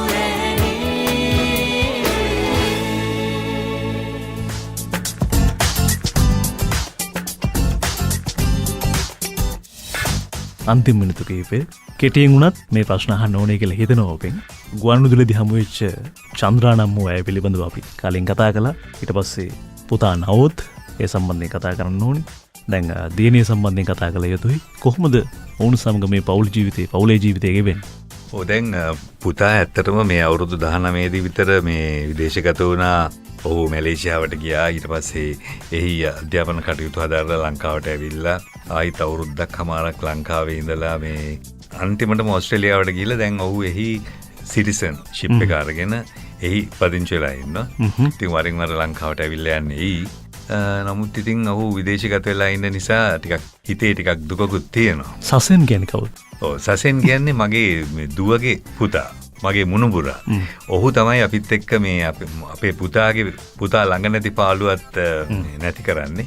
දැන් මම ගෙදර යනකොටත් හැමතිස්සෙම සීයා කියාගෙන ගේට්ටුව දක්වා යනවා. ඔහු හරිම ආදරේ මටත් මගේ බිරිඳටත්. ඉතින් අපේ ගෙදර පාළුව තනිකම ඔක්කොම මකන්නේ මේ සසෙන් තමයි. 100ක් නෙවෙයි දැන් 300ක් නේ. ඔව්නේ. දැන් නවොත් ඉන්නවා දෙන්නෙක්. උරේෂගේ එක්කෙනයි තුන්දෙනා දැන් 300. හොඳයි එහෙනම් අපේ මේ කතා බහට සමුදෙන්න බලාපොරොත්තු වෙන්නේ නිවේදක වෘත්තියට පිවිසීමට බලාපොරොත්තු වෙමින් ඉන්න තාරුණ්‍යයට මම හිතනවා ප්‍රවීණයෙක් විදිහට අත්දැකීම් බහුල මාධ්‍යවේදියෙක් විදිහට වසර 50කට සන්න කාලයක ඔබතුමාගේ ගුවන්විදුලි සහ රූපවාහිනී මාධ්‍ය ජීවිතේ අපේ රූපවාහිනිය පිළිබඳව කතා කරේම නෑ. ස්වාධීන රූපවාහිනිය හරහා ඔබතුමා ලංකාවේ ජනගත වෙනවා. ඒ පිළිබඳව තවත් දවසක් කතා කරමු. මොකක්ද කියන්න තියෙන නිග්මන මොහොතේ? හඬ පෞරුෂය තමයි ඊටම වැදගත් වෙන්නේ. හඬ පෞරුෂය තිබුණොත් ජනතාව අතර ඒක සදාකාලයටම සවන්පත් බැඳ වැළඳ ගන්නවා. හැබැයි හඬ තිබුණටම මදි. දැනුම තියෙන්න ඕනේ. ඒ වගේම තමන් කරන කටයුත්ත නිවැරදිව කැපවීමෙන් කරන්න ඕනේ. දැන් හුඟක් අයගේ තියෙන කැපවීම අඩුයි. දැන් ඔබට යම් යම් දේවල් තේරෙනවා ඇති මං කතා කරනකොට කතා කරපු අයෙන් මේ කැපවීම මත තමයි නිවේදකෙක් විදිහට අද මේ ගමන ඇවිල්ලා ඉන්නේ. ඉතින් ඒ නිසා අනුකරණයෙන් තොරව තමාටම අනන්‍ය වූ හඬක් ඇති කරගෙන ඒ ශෛලිය ගොඩනගාගෙන ජනතාවගේ හදවතට කතා කරන්න පුළුවන් නම් අන්න ඔහු තමයි අන්න ඇය තමයි නිවේදකයා නැත්නම් නිවේදිකාව කියන්නේ. ඔබට රිසිතැනකින් අවසන සටහන් කරන්න අවස්ථාව ලබා දෙන්න කැමතියි. ඔය ඇත්තටම මේ සිත FM කියන්නේ මේ මෑත කාලෙකදී ජනතාව අතරට පත්වෙච්ච නාලිකාවක්. නමුත් එහි කාර්ය මණ්ඩලයේ ඉතාම හුරු පුරුදු අපේ ශ්‍රාවකයින්ට සමීප වෙච්ච පිරිසක්. මම ඉතාම දයාබරත්වයෙන් යුතුව මේ වෙලාවේ නාට්‍යත් ඒ වගේම කාර්ය මණ්ඩලයටත් සුබ පතනවා. විශේෂයෙන් අපිව කැඳවලා මේ වැඩසටහන කිසියම් ආකාරයකින් සාර්ථක කරගන්න උත්සාහ කිරීම ගැන ඉදිරියටත් අපේ සහයෝගය ඕනම වෙලාවක සිත FM නාලිකාවට දෙන්න බලාපොරොත්තු වෙනවා. ජයශ්‍රී ධර්මශ්‍රී. බයි ස්තුතියි අපි තවත් දවසක